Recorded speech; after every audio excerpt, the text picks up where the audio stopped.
Hello and welcome back to a brand new episode of the Pick a Side podcast. My name is Joel Moran and I'm here with River Brown, Andrew Velez, Joe Dehls, and John Tortorelli. And it's now episode 412. In this episode, we're going to be giving our Week 4 NFL predictions. Week 3 wasn't too hot. A lot of upsets just like Week 2. I thought it wouldn't happen again, but it ended up happening again. Riv had a good record. John had a good record. After he cheated. Dehls dropped.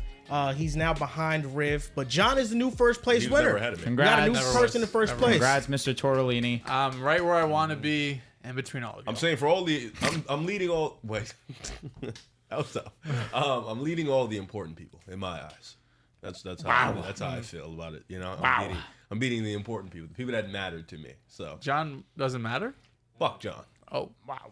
John is still trying to figure out how to get the camera going right now. It's over there. John, turn on. I think the camera might be off. Let it go, brother. John, that should be your camera for the show. It should be. And you should turn on the lights too, because you're dark. Yeah. Here we go. Idiot. First time. He's back. Johnny To be honest boy. with you, One light. I thought it couldn't get worse Two lights. than Week 2. Week 3 kind of put me back in the dumps. I really don't feel good about pick'ems. After winning 12 games Week 1, I'm just like, Week all one, right, you were we're up. here. You start to lose your instinct a little bit. I swear, do. because I'm thinking, you know what? Upsets happen in Week 2. Let's play it a little cute. Week 3, I'm gonna take the Cardinals. I feel like Minnesota can win. I get Minnesota. Cardinals end up screwing me. You know, you just can never get everything right. Nope. But the Should've Bengals Should lose. have took the Eagles, man. The Eagles win. That was another one locked. you cooked. Should have locked in, man. I don't know, man. I didn't feel good about that game for the I don't know Eagles. if I'm taking the Eagles this week. No, stop. don't know. Stop. Just enough. I'm here. Now, John, he got his John camera Dodson working starting. right now. About John damn Dodson time. and Johnny Yeah, Wilson were I know, starting. you're And you take them this week? What are you saying? I'm saying I don't. I said I don't know if I'm going to take them. Oh well, Smitty's not playing. I don't think Lane is playing. no. So AJ's probably not going to play. AJ's He didn't not. practice. Saquon Barkley, 300 all-purpose. He's getting 30 carries. Probably 8-9 targets. Definitely. That's how you got to win this game. Now, before we go on to the first game, John, you are the first place pick'em champion right now. If the season ends today, you'd be holding a title belt. Season end today. How do you feel right 3 now? months left. I feel great. It's like the Steelers. 3-0. Oh shit. Yeah. Yeah. So I was looking at the belt before. I just saw the reflection of a winner at the end of the day. Went 10-6, technically 10-6, because I sent Joel 2 picks, Giants over Browns, but on Sleeper I had the Giants winning. Then I texted them the Browns winning, and I did the same exact thing, not realizing I did that because I didn't check back on Sleeper. But the end of the week, technically 10-6. So I'll take my my solid week, and we're gonna be better from here because it's been tough to predict some of these games so far. It was a Mickey word Mouse salad. guy. John said he texted me Giants over Browns, and then on Sleeper picked Giants over Browns. What happened is that John picked the Browns to beat the Giants. That's what he picked. And before the graphic was final, I texted the graphic in the chat. Are these all your guys' picks? John looks at them and he says, I want to change. I want the Jaguars instead of the Bills. He doesn't say anything about the Browns. So the Browns were his winner on the graphic, but on Sleeper, he picked the Giants to win. The graphic is the Bible. It's always been. Whatever's on the graphic, that is our pick, no matter what. So if it's always been Sleeper, text, It's always been that. I'll be I honest, said, she said, no. I was John's graphic. biggest hater looking at his Sleeper record. I'm like, how the fuck did the Giants? I caught him so quick. I'm like, Philly? Philly? House. I'm like, nah, he cheated, bro. I'm looking at everything. I'm like, someday adding up. He had a damn near perfect week. Yeah, I with was 13 like, wins on Sleeper, I was hating right? hard. My hate watch worked. It didn't work. He was just in didn't first place. I could we tell took you We what, got a couple of those Yeah, wins out of there. He was going to be up like 4. So We got a dropped it couple down. of them out of there, but then we were generous enough to give him the one in Week 1 with the Yeah, you with guys the did that. I wasn't going Niners. to give him that shit. Only because it was 2 that he got screwed on. That's the only reason I decided to be kind. That's his fault. He got to start doing better. I agree. He has to lock in, although So, John, he is in this first week, place. this week, when Joel sends the graphic, take an extra long look at it. Why don't you do Make sleeper sure last? everything's good. Yeah, low key. Yeah. Sleeper is after really the just for graphic. you. It's like just for me. I can see, who'd I take? Oh, they're winning, they're losing. I mean, also, Joel, you also fucked it too. Just one.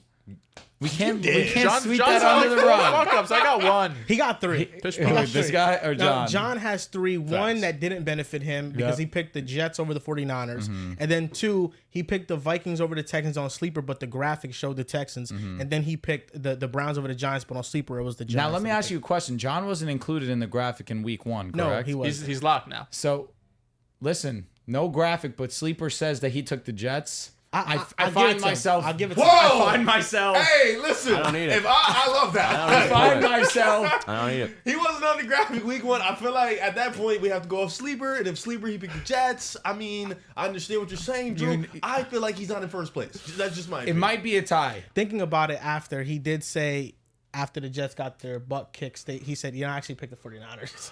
Yeah, I bet he did. How did it go down, John? I just didn't check Sleeper, I'll be honest. And when you texted me the picks in the chat, I didn't look at the first slide. I only looked at the second slide. Because we had all the same exact picks. And I said to myself, damn, I didn't make this interesting by making some upset. So I didn't check the first slide, and I looked at the second. I'm like, I got to change something here. But no, the solution is we're going to check Sleeper. And Riv, you're saying through better. I'm in first place. Damn, You can now take it's the point. tied. You can take the point. I don't need Technically, it. you're not. Now but it's tied whatever. again. Like you're up 1. Because If now we take the point away, we've taken 3 points away, and now John is tied with Riv. But 2 of the points should be fair. They should be taken no, away. Yes. he The fucked one up. week I'll 1, give him the fine, 49ers win. That's fine. I don't know if I I want to also give said it on to the him. show. I said on the show I've got the Niners comfortably. Did you? Yes. Yeah, that was all your All right. pick. All right. Then we got to go I'll off talk the my show. shit. All right. But I did make a mistake. I think we should use Sleeper, Riv. That's what I think. I did make a mistake. Shut up, because now you're trying to get blessed. John loses one. I gain one. I don't know. Okay, let's get into this first game. Before that, Prize Picks, use code PAS, play $5 to get $50. If you guys want to help out the podcast in another way other than watching, subscribing, liking the video, this is how you could do it You know what by I going think? on Prize Picks. I think we should let the fans decide if week 1 counts for John. You know the fans have a crush on John. Jets, Niners. We If he should said allow. 49ers on the show, then I think that's I don't. valid. Did he? I think Damn he did. straight. I I'm pretty definitely sure remember He, he did say it. he hates Me the and Jets. Dehls was the only people to pick the He hates Jets. the Jets. He You're doesn't know vouching for ball. him. Yes, Okay. I remember vividly he picked the You vouch for 49ers. him? Fine, John. You're up Yes. 1. John, we play the Steelers this year. Jets Steelers. I'll be there. Sunday Night Football. Oh, we're Make gonna away. smoke y'all. October 20th. Why are you gonna go? It's gonna be an ass kicking. For y'all. For y'all. Oh, shit. It's gonna be ugly for y'all. I'll tell you that much. Aaron Rodgers in the pocket's gonna get crushed. Okay. This Yep. guy. Oh. Nick Herbig, T.J. Watt, Keanu Benton, Cam Hayward, Alex Highsmith will be healthy by then. Good luck. Okay. Thursday Night Football, Cowboys at the Giants. They play in MetLife. The Cowboys are 5.5 Guess we can't walk past this point game, huh? favorites. Both teams 1 and 2. Both teams need to win. What are your guys' guts feelings, huh? So Daniel Jones has a record of 1-7 versus the Dallas Cowboys. This is also a primetime game. This is also where Daniel Jones doesn't happen to play his best brand of football. I tried my hardest to try and convince this terrible mind of mine to take the Giants. I simply can't. I would love to see the Giants win this game, but the Cowboys simply own them, especially the Daniel Jones-led Giants. I'm going to take the Cowboys. They need a bounce-back win here. I don't know how it's going to look. I'm anticipating a lot of CeeDee Lamb and Jake Ferguson because that's really all they have on the offensive side of the ball. I mean, I guess I'll show some love to Turbin. He had a very solid fourth quarter. But outside of that, I feel like Devin Singletary is going to leave his mark on this game. Dallas has one of the worst, I believe right now, the worst rush defense in the National Football League. Either them or the Bengals. And I understand that the Giants are going to have to get gritty if they want to win this game. And it's definitely a possibility if there was ever a time to beat the Cowboys, it's tomorrow night. But sometimes you have to go with what has been reality for the last 5 years. And I'm going to take the Dallas Cowboys. I'm excited to see Malik Neighbors play football for the Giants.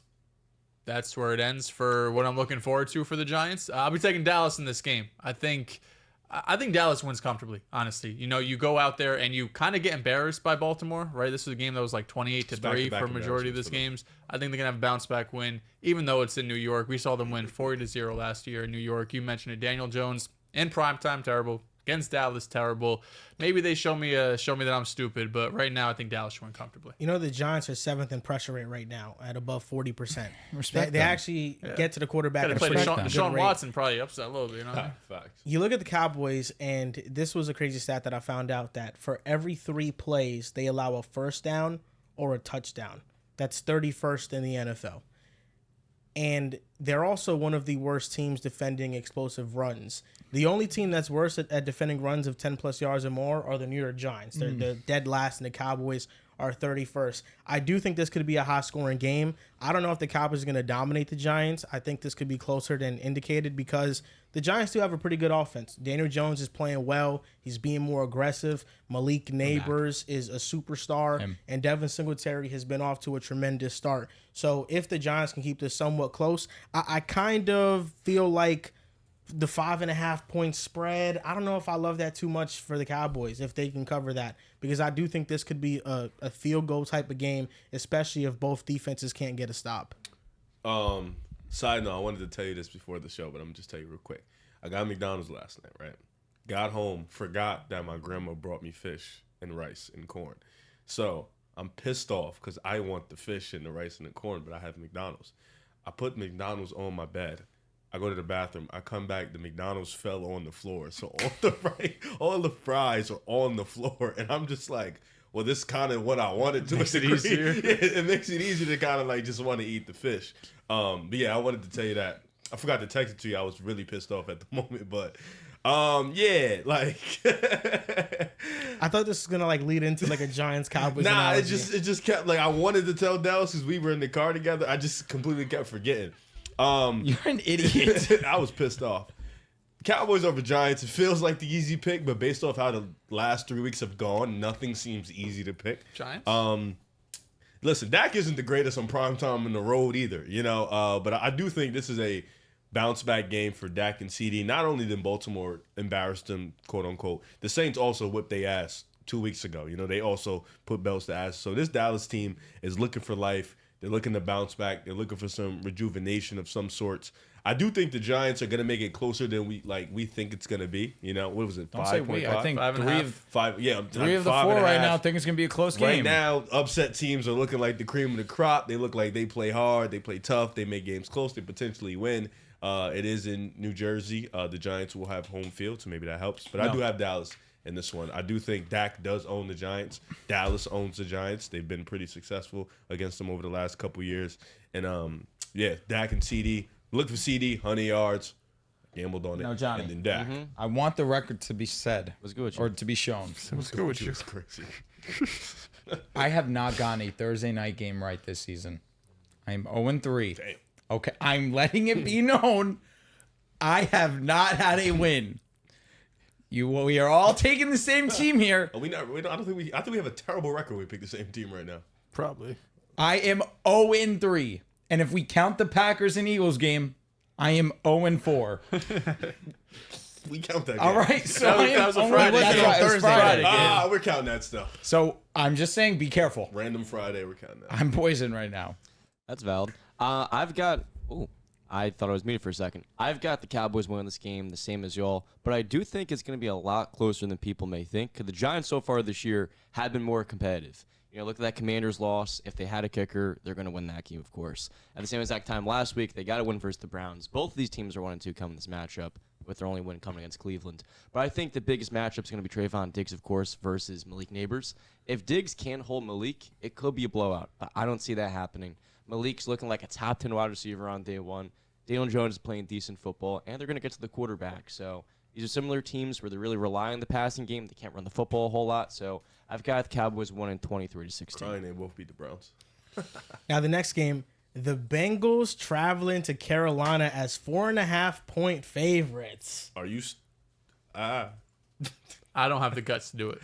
I also. Punk bitch. I'm going with the Bengals. Punk bitch. Yeah, I'm going with the Bengals. So you're taking the Panthers? No, I just. This guy. If we were going to ride, I would have rode. Fuck it. Do you want to? Are we riding? I'm not riding. We got to go. It's got to be a I'm three-way. not riding. Wow. Wow. Three-way ride. I think Bengals bounce back. It'd be close. do Game. think- There's the Bengals no bounce way back. you could fall to 0-4, right? With losses There's to no New way. England, So do you have the Washington, numbers and if a team Carolina. falls 0-4 that they make the playoffs? You know how many teams have made it? In that? What happened since History is gonna be made. 1970? Okay. History the will be made. Extra game. Don't forget, Yeah, Rick. extra game, Extra, yeah, extra we got wild that card. down. The You new know the 0 last 4 team? the 0 4 is now the new. Or the new 0 4 is 0 3. Yeah. Did you guys check who was the last team to go 0-3 and make the playoffs? It was Deshaun's Texans. Deshaun's Texans. Oh wow. 2017, 18, right? Yeah, 2018. 18. I'm taking the Bengals. I'm not going to think Man too the much hell up. about it. You guys man the hell up. Shut up. You guys man the Shut hell up. up. You want- Man, what do you mean, man, the hell up? thought that the Panthers were going to do it, and this is the beginning of their journey. I actually don't want to pick No, the Panthers. we're gonna. I'd rather be on yeah. this side, choose the Bengals, and they fuck us. I Just swear, I would fucking rather clout that. them. Yeah, easily. Exactly. Easily. No, Easily. if they make prove me wrong, I'm good with that. I can just laugh at them. I'm taking the Bengals though. John, are you taking? He might. He is The the Panthers? Panthers guy. He might. Red Rifle looked hot last week. Looked great. 300 yards, 3 touchdowns. Look, the Panthers' offense has life, but Adam Thielen going on IR, I think that's going to be a big blow for their offense. And I'll be honest, the Bengals at some points have to win. Oh no, Adam Thielen. He's not playing. Yeah. He tried to really analyze it. Like, Yeah, Bengals win a game challenge. It's due to happen this week. But you Joel, guys this- are giggling at me. Sorry, I John. think it's a valuable blow.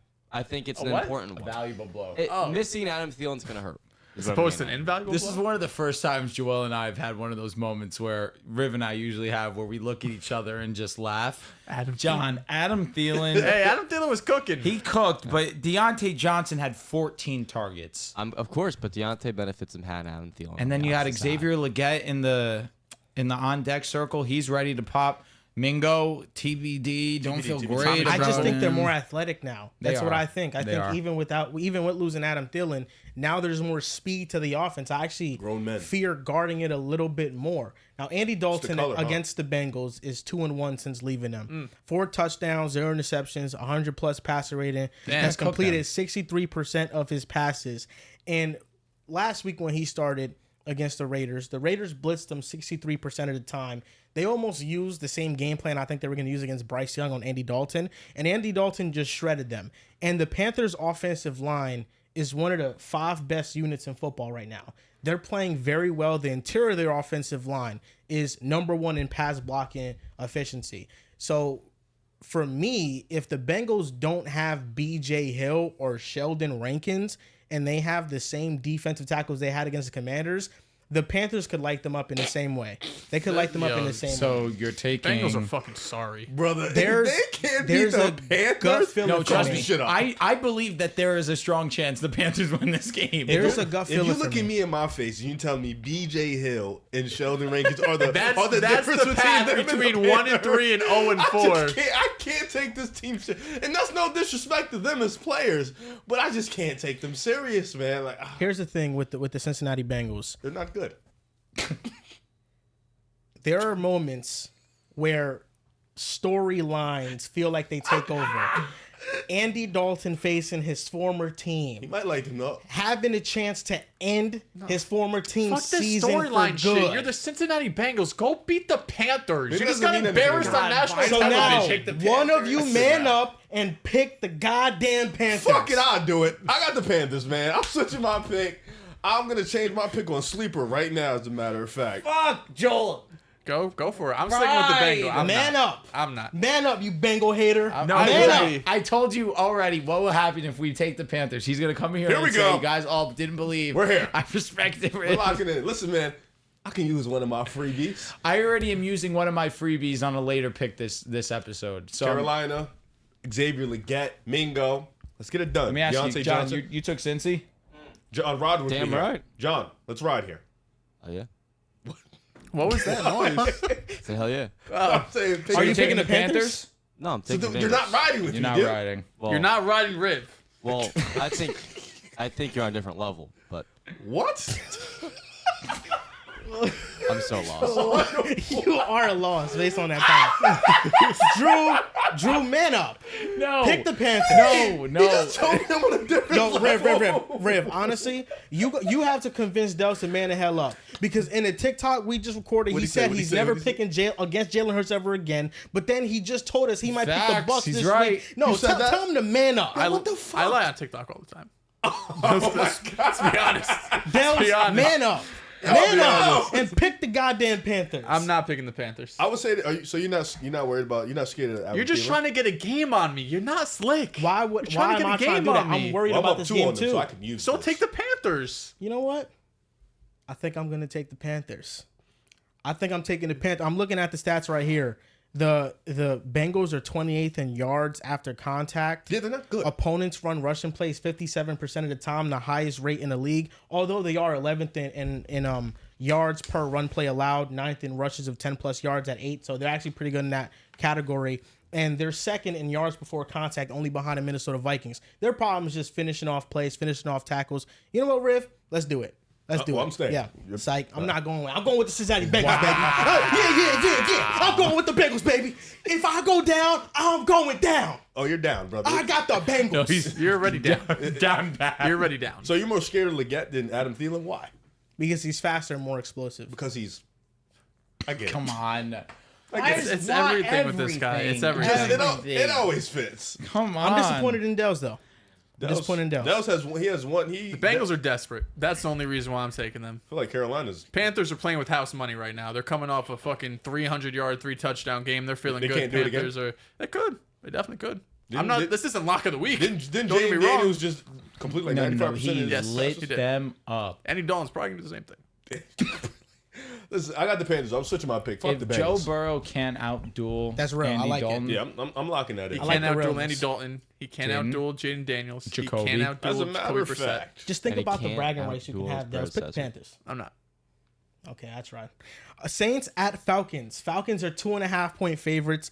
Now, the injury report is important when It's discussing trash. this Before you game. Yep. there's only one team that started 0-4 in the NFL and made the playoffs. I had to look it up real quick just to see what it was. The 1992 Chargers So are you're the telling me only it's team. possible. I'm telling you, it gets slimmer and slimmer as the L's increase. Okay, the injury report for the Saints and Falcons. Saints, Alvin Kamara, Kalen Sanders. But the most important thing is that Alvin Kamara, Cesar Ruiz, Alante Taylor, and Demario Davis did not practice today. And for the Falcons, Drew Dowman, the starting center's out, and then Caleb McGarry, the right tackle, was questionable with a knee Say injury. Eric McCoy too. He's not Eric playing. McCoy, yeah, he's on IR. He's not going to play at all. But they had Alvin Kamara, Ruiz, Alante Taylor, Demario Davis all not practice today. Yeah. So who are you guys going with?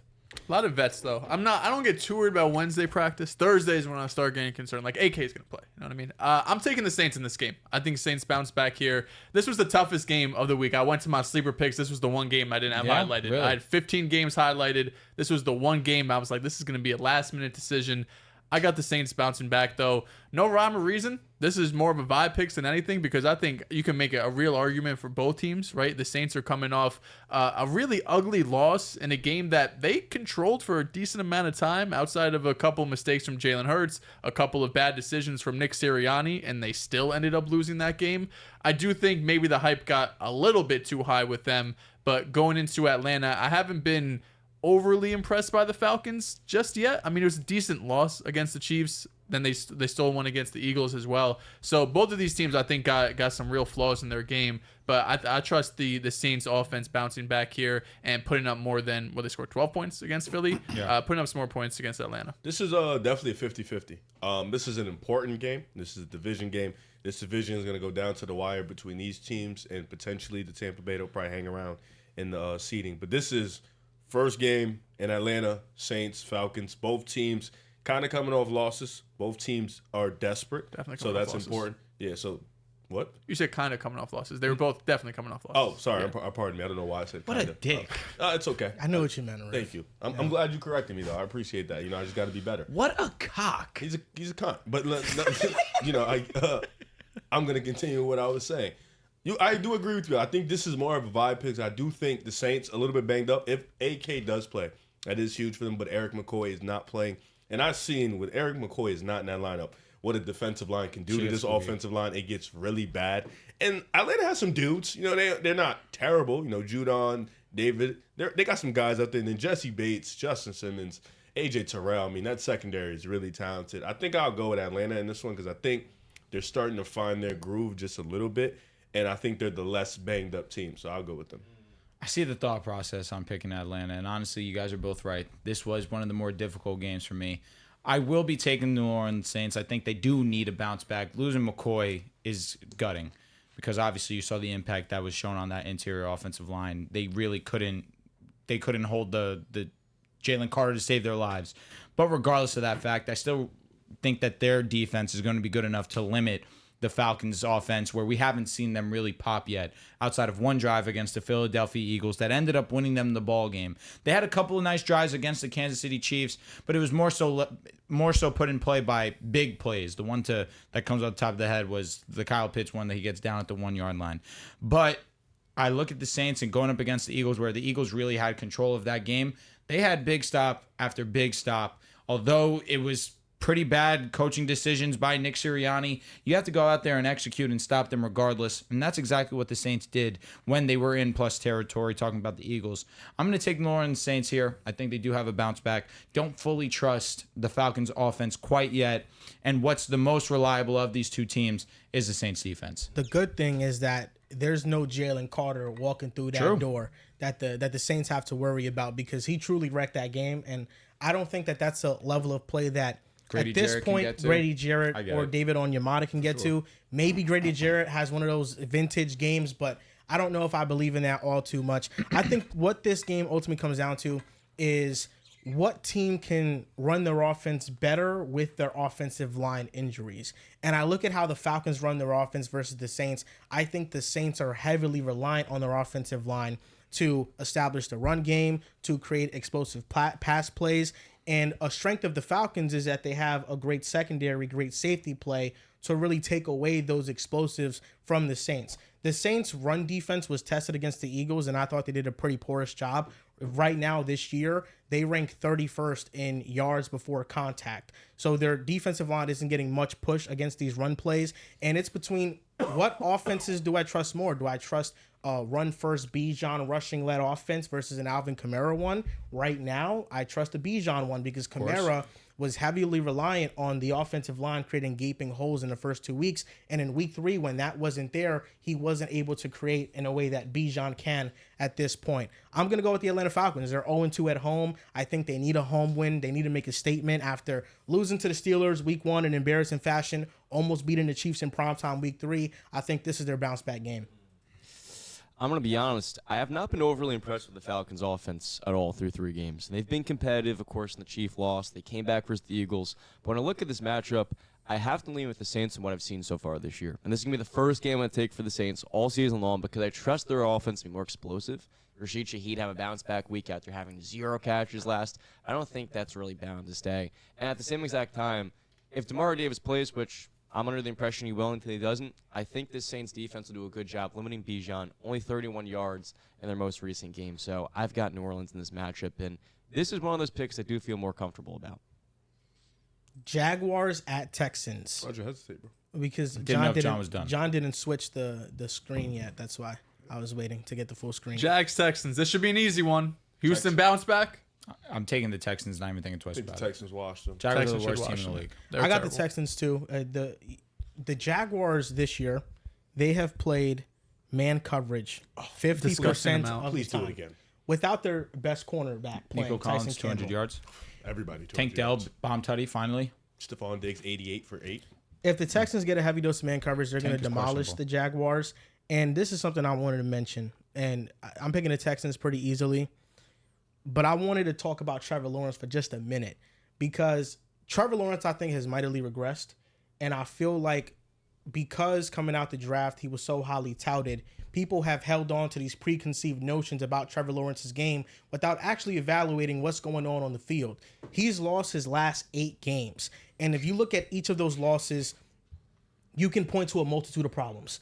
Offensive line, the running game, the receivers, the defense. There's always a problem. If you're losing that many games, there's a problem on your team. But he also has not been good. In all those games, he's had multiple turnovers. He's cost the Jaguars as well. We just saw versus the Bills. The Bills smoked out the Jaguars, but Trevor Lawrence also looked horrendous. He's only better right now at completing passes than Anthony Richardson. His pocket presence has regressed significantly. And at this point in time, we cannot keep ranking Trevor Lawrence off of this talent that he's shown us. The only thing Trevor Lawrence has shown us is that he is not a superstar level quarterback that can mask the deficiencies of a team. He is very much reliant around the situation around him, much like many quarterbacks are, but he was touted as a generational prospect, as a player that can overcome these bad situations, and that's just not what he is. He does have more talent than a lot of other quarterbacks that people may think that he's a little bit better than, but ultimately the numbers prove it. He's just not producing. He looks like a broken quarterback, like Dehls mentioned the other episode, and he's just not giving you those results at all. And he's been underwhelming. Should we do a Trevor Lawrence Would You Rather? That sounds Were you like it could get prepared for dangerous. Yeah, I got names right here. Let's do it. Would you rather Trevor Lawrence edition? This is just as your franchise quarterback. Who would you rather have, Trevor this or is these Rev guys? Academy, Fantasy Reaction, Joel Moran Show, franchise. Yes, Weekly Blitz. Absolutely. That being said, this could be my Ben Simmons Would You Rather all over again. Here we go. And I'm Rev Academy. nervous. I'm We know scared. what we like. over First here, name so up, Jalen Hurts. I am taking Jalen Hurts. I'm gonna take Hurts. You know where I'm going. You're pulling out heartstrings here for me. No, we are not. I'm taking Hurts at this point. Hurts hasn't regressed like this. This is like I know you like to say he regressed, but this He is doesn't nuts. have the team that allows him to regress in this way. The team is still one of the best supporting casts in the He's about to NFL. show you this Sunday. Hey, he did it low key against the Saints. I'm going with Trevor Lawrence still. Okay, He's terrible. I know he's terrible. You already went, John, right? dude, Yeah. dude, hold on. He did it against the Saints. With no one, he did it. Yeah, I don't care. He hates Jalen Hurts. I It's know fine. all that I don't give a monologue. care. I'm just is saying. never gonna. Next yeah. name up, Brock Purdy. Oh, give me big Brock. I'm going say with it. Brock Purdy. I'll take Purdy also. Give me Not Purdy. Hurts. I think Brock Purdy's better than Jalen Hurts. Okay, New development. system quarterback though. Definitely new development. Right now, I'm taking Brock Purdy. Tua. Yeah, give me the tribal chief. I'm still going with Trevor Lawrence. That's also hubris, I don't know what that means. excessive pride. Oh, okay. I'm going Give me Tua. Tua. What'd you say, Johnny? Spoke at the same time. I'm going Tua. Okay. Jaden Daniels. Wait, I also just realized. Are you going to answer? Oh, I said Tua. Got it. I don't know if I said Tua, actually. I would still go T-Law. Too early. I'm going Jaden. I'd go Jaden. Go T-Law. Jaden looks amazing right He now. looks like a If star. you take Jaden and you didn't, Yeah, but it's just been 3 games. I'm taking Trevor Lawrence. okay, thank you. I'm also taking Trevor, but if Jalen plays the way he has so far, bet on this year. Oh, over this Jalen. isn't my Ben Simmons. I realize. Breakout quarterback for this year, Derek Carr. Trevor Lawrence, move on. Trevor Lawrence. Trevor Lawrence. T-Law. I would take Trevor, too. Geno Smith. Geno. Geno. Geno Smith. Right now, I don't think it's a convo. You gotta take Geno. Anthony Richardson. Trevor Lawrence. Yeah, Trevor Lawrence. I believe in A-Rich. You don't need a Cool. response to that. I'll be honest, Joel, you put this tweet out and you cooked, and although I do believe in A-Rich, if you're critical of Will Levis, you need to also be critical of Anthony Richardson. That is the fact, and you were 100% on par with that. Last name up, Baker Mayfield. Trevor Lawrence. Yeah, I'd still take Trevor Lawrence. No shade at Baker. Yeah, this is no shade at Baker. I think Baker has really bounced back in He's a a big great way. player. He's a But fine quarterback. I'm going with Trevor Lawrence too. I would take Trevor. I think With the Baker. way- Go ahead. With the way Trevor's playing, I'm taking Baker. Okay. Maybe I it's don't a little hate bit that. reactionary, but I'm gonna take Baker. Okay, on maybe that. one more name. Caleb Williams. We're also taking Caleb. It's still Trevor until Caleb I would have bounces took back. Caleb before, so I'm gonna still stick I would with take Caleb. I'm still taking Trevor for right now. My God. Oh, we were waiting for him. Yeah, I Yeah, didn't know we it was- are, yeah. I didn't know it was going there. I was like, Oh my God. I will take. I feel like I'll take the. Lock in. Oh my God. don't change now. Stay. Oh my God. it's right there. This is a moment right here. It's hard though. This can come off the wall now. Caleb. I think the whole thing with Trevor Lawrence though is that I don't think he'll ever reach the upper echelon of quarterbacks. Probably That's it. not. I think he's somebody that he needs to just be in a really good situation and he could thrive and Will- play at a really high level. Will he ever reach the peak of Kyler Murray? No. Has Kyler even reached the peak of Kyler Murray? I'm saying Kyler's best. Oh, It was What we've seen 800 so far. double-digit touchdowns. Oh my God. Take the it second back. the second half of the Yeah. 2022 season was the Yep. closest that Trevor's been to that. And he Oh, was pretty facts. incredible. He was. Yeah. I think. But that I think 2020 he can. season from I think Kyler. Trevor. I think Trevor magical. can. Maybe not the rushing, but I think he can be a No. much better passer. Yeah, I just don't view Trevor Lawrence as a true difference maker, you know, because he's at this point was supposed to be with the Supposed to be top 10 Herbert, at a minimum. Staffords, the Burrows, No, the fact. He's supposed to be Allens easily of a the top 10 world. quarterback in the league. I mean, to be fair, a Lamar's- couple of years ago, he was like pushing that. You know what I mean? Like but we he were, never. He at this point he's supposed to be like solidified Locked. top 10 lock. Like damn near in the 8-7. He's supposed to be in the conversation we had where we had CJ, Jordan Love. That's where he was supposed to be in. And they just said, no, we're going to pass you. And he was just like, Yo, Daniel Jones or Trevor Lawrence? Lost me. Trevor Lawrence. The stats are similar. Stats saying. say Daniel Jones is better. Who's playing better right now also? Now, Drew, earlier you said that Yes, you sir. have one gimme pick that you're going to So use. gimme pick as in like he's Buy decided pick. to use it on the Panthers. I think you know where this is going. Yeah, I am Broncos at definitely Jets. going to take the Denver Broncos The here. Jets are 7.5 point favorites in this game. That's Huge. a little high. This is a fine gimme pick. The Jets can win this game. 7.5 is mad disrespectful to our Good. defense. See, we all know what the Jets are. I think, at least on the surface level. So I want to explain a little bit and just break down the Broncos.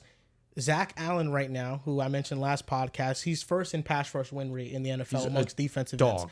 Jonathan Cooper is Dog. 15th. And the Broncos team, according to ESPN win rates, they're second in pass rush win rate, and they're sixth in run stop win rate, and their defense is 6th in EPA per play. But their offense is 26 in EPA per play. So this is a defense that is playing really well. But I think the Jets faced a similar opponent, right? Great defense, but a pretty bad offense. And what I worry about with the Broncos offense is that if the Jets just decide to blitz the hell out of Bo Nix, I think our corners can hold up in coverage just fine against your receivers. I don't disagree at all. I understand that thought process. My one thing that I will say is I look at the 26 in EPA per play, understand what I've seen in the first 3 weeks. We went against a great to fringe elite defense in Seattle. We went up against an elite defense in Pittsburgh. The first time we get a relatively easy matchup versus the Buccaneers, we see Bo Nix and the rest of the offense play their best game. Now, the New York Jets, they're trending back to being a really great defense. They EPA If you think wise, Seattle's you guys are bad. elite, they're closer to Agreed. Seattle I than don't disagree. Tampa Bay. I don't disagree at all. But I say that more so in the sense of we finally have a little bit of ease against an opponent, and we go out there and we actually blow the Buccaneers out. Against you guys, I'm interested to see how Beatty looks. I'm interested to see how Julian McLaughlin looks in this matchup, because that's another part where we can go out there and we can run the ball on you guys. Bo Nix has done a great job as a mobile quarterback so far in his career, leads the team in rushing. I agree with what you're saying, though. If you guys do blitz us, I don't know how our offensive line is going to look, where when we've seen pressure, Bo Nix has gotten frazzled, and that's what led to mistakes. But regardless, I think our defense has been playing awesome. I'm gonna take a homer pick here because it's the rivalry that we've had every single year that we've been on the podcast together, and I've yet to see us win a game versus you guys. Oh, it's the first time it's in New York. Last 2 times it's been in Denver. I think the last time we beat you guys was Jerry Jeudy's rookie season. I just hate the fact that whenever you play you guys, we lose soldiers. I'm praying That's what I that hate. doesn't But happen. last 2 times it's been in Denver. Honestly, I wouldn't be mad. ABT got to sit this game. I would not be mad. Yeah, we have just lost players Brees. whenever we face you guys. Aaron Rodgers right now, third in drop back success rate, and the Jets have the best third down conversion rate in the NFL. It's been elite. I just want to keep seeing our offense play at a high level, and I want to see Garrett Wilson get involved. That's in this not going to game at a happen high with all level. due respect. Okay. What I will and what I am anticipating. same energy. No, because Garrett Wilson's going through hell right now. And I don't think it eases up next week. You guys Minnesota. play against Minnesota, and then after that, the Bills. So good luck. I think that Brees Hall and Braylon Allen are going to go bonkers against I think us. what you're forgetting is that Garrett Wilson is one of them ones. I think you're also forgetting that Pat Surtain, and now a little step back 3, Riley Moss was the highest graded corner last week.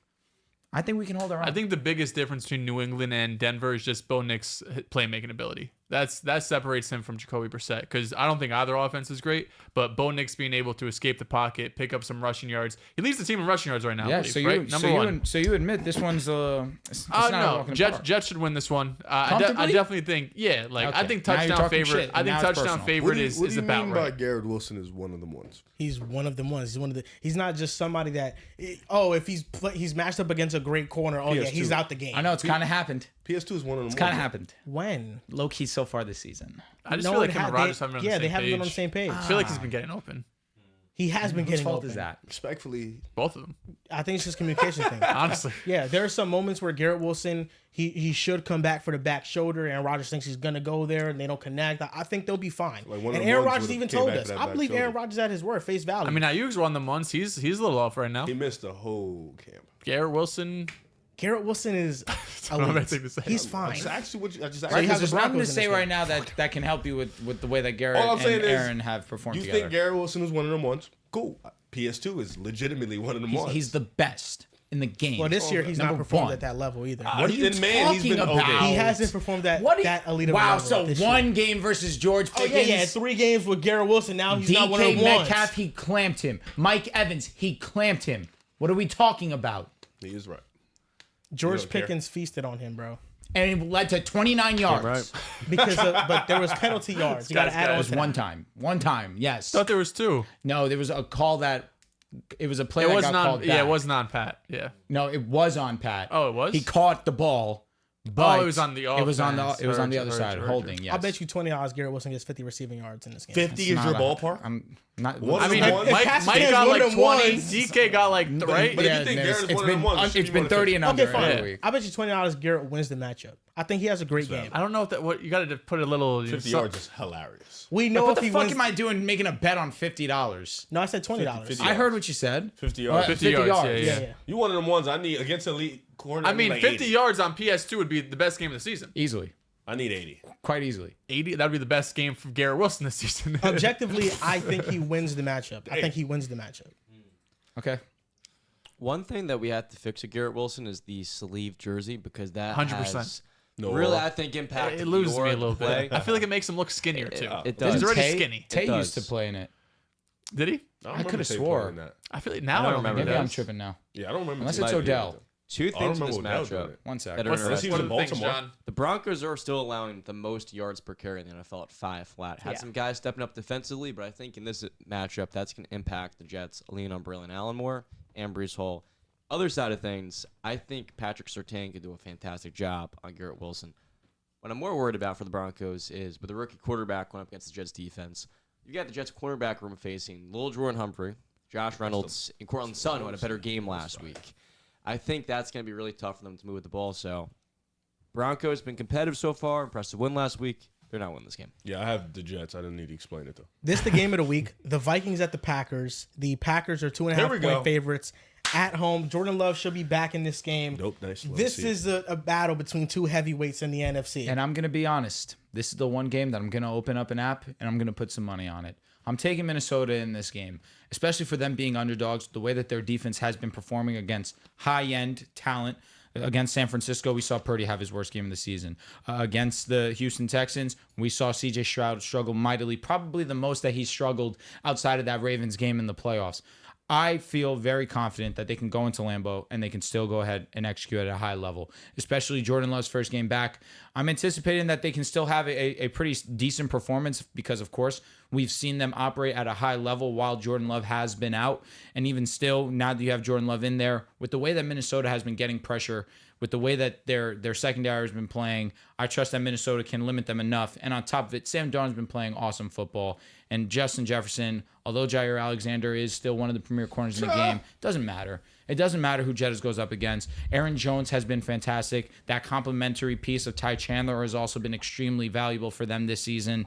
I just love Minnesota and the way that they've been playing. I'm taking the Vikings. Yeah, I've been disrespectful to the Vikings all year. Haven't picked them yet. I won't be picking them next week. So this is the week I got to pick them. Right? I have can't to. go against them 5 You weeks in a picked row. them against the Giants. Had to. No, I picked the Giants. Oh, I definitely shit, picked the damn. Giants. I think we all picked the Giants. No, we did not. I don't think so. No. No, Not you me picked the and Ray. Vikings. I'll say a couple shot, people definitely no picked the shot. Vikings. We picked the Giants. You But picked the Giants against the Commanders. Stop talking like it's it's the the fucking craziest Commanders, thing. yeah. And now they're like that. Okay. John's almost won that game. Should have won that game. Should have. Yeah, I mean, you know. But Some Jordan Bengals Love, can't say. real shot to play is the latest report. I think he will play, but this is gonna be a tough matchup. First game back, you're going up against one of the top defenses in the league. Week 1, it was week 1, but that offense, Jordan Love specifically, didn't look that great in my opinion. Some turnover-worthy plays, just some off-target throws, uncharacteristic of Jordan Love, you know. Yo, But I also think he'll bounce back here. tidbit. Apologize. You mentioned off-target throws. Joe Burrow had a career high 5 off-target throws in the red zone Damn, against the Commanders. 5. Better play But proceed. design, man. that's it. I got the Vikings. Better play design is hilarious. You know, I seen this interesting stat that, according to True Media Sports, I need to get a subscription. Brian- How do you get into that? yeah, I don't know. It's They just, get all the numbers for everything in that. yeah, all the guys that like work at the Athletic and 33rd team and PFF have access to it. It's very hard. I think I like email them, but Brian Flores this year has dropped 8 or he's rushed 6, 23.6% of the time. That's a quarter of the time. And the improvement that it shows from last year is that last year he did it 47.7% of the time, which was half the time, which means last year the Vikings were doing it. They were either blitzing or they were dropping a lot of players in coverage. And this year, there's just more variation to the Vikings defense. And that's why it's been so tough to stop. Right now, how I view, because I think this matchup is more than anything, Brian Flores versus Matt LaFleur. I feel like right now they're 1-1. Last year, Jordan Love, when he first went up against Minnesota, I mean, Minnesota had their way. Their defense was really great against them. But then in their matchup later in the season, week 17, Jordan Love carved up that defense, and he had one of the best performances of his young career. I feel like the key for the Packers to win this game is that they have to create a lead. The one situation the Vikings have not been in this year, they haven't played from behind. Sam Darnold has only attempted 2 passes when playing from behind. And the weakness of their offensive line is the interior. Darisaw and Brian O'Neill have been great, but 20 of the 34 pressures that they've allowed this year have come from the interior. So that is a major red flag, and I think the Packers have the players in Kenny Clark and Devontae Wyatt to have a great game against this interior offensive line. I'm going to go with the Green Bay Packers here. Right now, they're first in explosive play rate in 3 weeks, and 2 of those weeks have come without Malik Willis. Malik Willis. Matt LaFleur scrapped up his West Coast offense and totally created an offense around Malik Willis and his strengths. And you see how they've been playing. The Packers are first in rushing yards through 3 weeks. And who thought we'd be saying that? So I think Matt LaFleur has entered this elite tier head coaching category. And the battle between him and Flores, more than anything, is going to decide this game. I do think that if last week was like a must-win game, he would have played. So I think that extra week of rest is going to help him. It does bother me a little bit that he's coming off that knee injury, because just with that comes maybe some inaccuracies, maybe not playing, with the utmost confidence. He was already doing that prior to the injury. He was. Well, it's just one game in the season. I'm not worried about that. But now bro's falling off Jordan Love. I'm keeping note. But I think this game more than anything is a battle between LaFleur and Brian Flores. The Packers being at home at Lambeau Field. It's going to be a tough environment for Sam Darnold to go to. Yep. And the main goal of this game is you have to create a lead, because Sam Darnold has not been in those high pressure situations. And when he has been in those in his career historically, he has pressed. So that's the number one goal to win for the Green Bay Packers. I hate when he in the back. It like really pisses me off. He does moan a lot back there. He moans all day. It's actually insane. You mentioned it, man. It's a lot of superstar matchups in this battle. You got Jettas versus Jair. You got Flores versus LaFleur.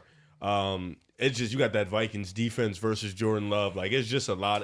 This is probably game of the weekend. This is definitely one of the biggest games of the weekend. This is a division game. It's gonna decide a lot. Vikings 3-0. Coming off an impressive ass whipping to the Houston Texans. The Green Bay Packers surviving without Jordan Love, 2-0 without him. Malik Willis was doing his thing. Jordan Love playing in this game is so important, because we get to see these teams not fully healthy, but definitely with their quarterbacks. I'm interested to see if Addison is playing this week, because I think that would be huge. But Naylor has been so good for them as a second option. I mean, he's just been awesome. When they all get back and they have Naylor, that's just going to be a crazy offense. I think I'm going with the Vikings here, though. You mentioned Garrett is one of them ones. Well, the real one of them ones over there is in Minnesota. I think he is going to light up Jair Alexander. I think Sam Darnold's going to have a really good game. They'll be able to run the ball, move the ball. Aaron Jones, this is playing his former team, so he's got a lot to say. He's definitely going to have a lot to go out there and perform, play well on the road. Minnesota, at this point, has just been playing with, I don't want to say high expectations. People have been doubting them, and they've just been proven the doubter wrong. And this is another week of just going in there, proving the doubter wrong, proving the doubters wrong. And I think Green Bay is a really good team, and I think Minnesota's a really good team. So this is a 50-50. You go with who you want to go with. For me, though, I'm picking Minnesota. I look at this matchup, and I see what you guys are talking about. This is one of the most fascinating games of the week, because these are 2 elite coaching staffs. But I'm going to go with the Minnesota Vikings, because it's hard to pick against a team that defensively has been the most chaotic and confusing for opposing quarterbacks. I think if Jordan Love plays, he's going to struggle with shaking off some rust. While on the other hand, if Malik Willis is playing, I'm not looking at him really playing as well as he did last week versus the Titans, because we just saw C.J. Stroud play arguably the worst game of his career, definitely one of the worst, versus Vikings defense. They're getting pressure, they're generating turnovers. But I think one matchup that's really exciting is Jair Alexander on Justin Jefferson, ideally shadowing him, which he didn't do all of in past matchups. But Jair is limited right now with a quad injury, so maybe that plays a role in it. But I've got Minnesota. We just watched them dominate the Texans. They beat San Francisco. I'm not going to pick against them again. Yeah, and a potential also advantage for the Vikings is just Kevin O'Connell versus Jeff Hafley. This is a rookie defensive coordinator. So, and he likes to play a lot of man coverage versus the Colts. He played a lot of split safety looks, zone looks. So he has shown that he can adjust his scheme. But this is a big test for him and to see where he's at, if he can stop another top offense. There is this offensive line composite rankings that puts together PFF, ESPN, and Sports Info Solutions offensive lines. And right now, the Packers are 4th in pass blocking, and the Vikings are 28th. So that is another reason why I went with the Packers, just because they're a great run blocking team, but they struggle in pass protection.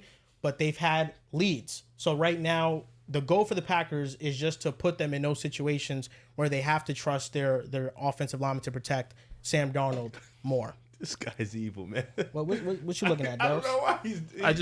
You're just gonna pick the Packers like every week. It's not like, oh, the pass blocking. You're not like, I just know, but good stats. Who did you pick? You picked the Titans last week? I picked against the Packers Didn't every you think single Malik week. Willis was going to be bad? I did. Yeah, and you were dead wrong. So how about you shut your mouth, Dehls? How about you Dead shut You your know mouth? Jordan Love is still dead last completion percentage. It's one game. You thought Malik Willis was going to come in and stink it up. He beat your Colts and outplayed Anthony Yeah. Richardson, by the way. That's did. your guy, right? That's He your guy. did. He Definitely outplayed him. stamped that. Then Titans, you don't like Will Levis, and you was like, oh, I'm going to pick the Packers if Love plays, but if he doesn't, I'm going to pick the Titans and Malik Willis plays. And then Malik Willis went out there and had a career game and shut your ass it up. really makes the system look Yeah, really stop it. easy. So it's a Yes. bit concerning that Jordan Love goes in there week 1 and looks terrible. I don't know. The system looks great. That's why I got trust in the Packers, baby. Go Pack, go. That's where we're going. The Steelers at Colts. Now, John, you were talking about how you're very anxious for this game because this is the type of game that the Steelers would lose. Now, explain that for me. In past years, the Steelers have always left their foot off the gas in times where they're well above 500. Last year, we saw it when they lost to 2 2-win teams in back-to-back weeks. Granted, that was with their backup quarterbacks and Mitch really blowing those games. And I look at this matchup for Indianapolis, and what it really comes down to for me is they have been a team that at home the Steelers have kind of struggled against. And I also look at the Steelers defensively. Losing Alex Highsmith, we can replace a lot of his value with Nick Herbig being out there in his place. But what I'm more worried about is our offense continuing and really building off last week because it was an insane high, 350 yards. It's something I haven't really seen too often as a Steeler fan. So I just want to see this team come ready to play. And if they start 4-0, your chances of winning this division even further really build up to the point where it's a real probability. But I'm looking at this matchup for the Steelers, and the one thing they have to do a lot better is establish the running game. Najee Harris did get banged up at the end of last week. He has not been super efficient so far, and we've seen with Najee that it takes him 8 to 10 weeks to really get going. Not to mention Jalen Warren got banged up. 8 to 10 weeks. Yeah, it takes him into the Najee fucking good. sucks. Takes him dude. 60% of the year. every year up And until then when he's good Thanksgiving. for 6 games. John, I'm just going to be honest with you. Najee's not good. He's not. He's not good. He's going to look good in this game. Didn't you tell me on the he's gonna look fantasy great in this reaction game. he's had the most touches without scoring a touchdown? Yeah, it was him and Josh Jacobs.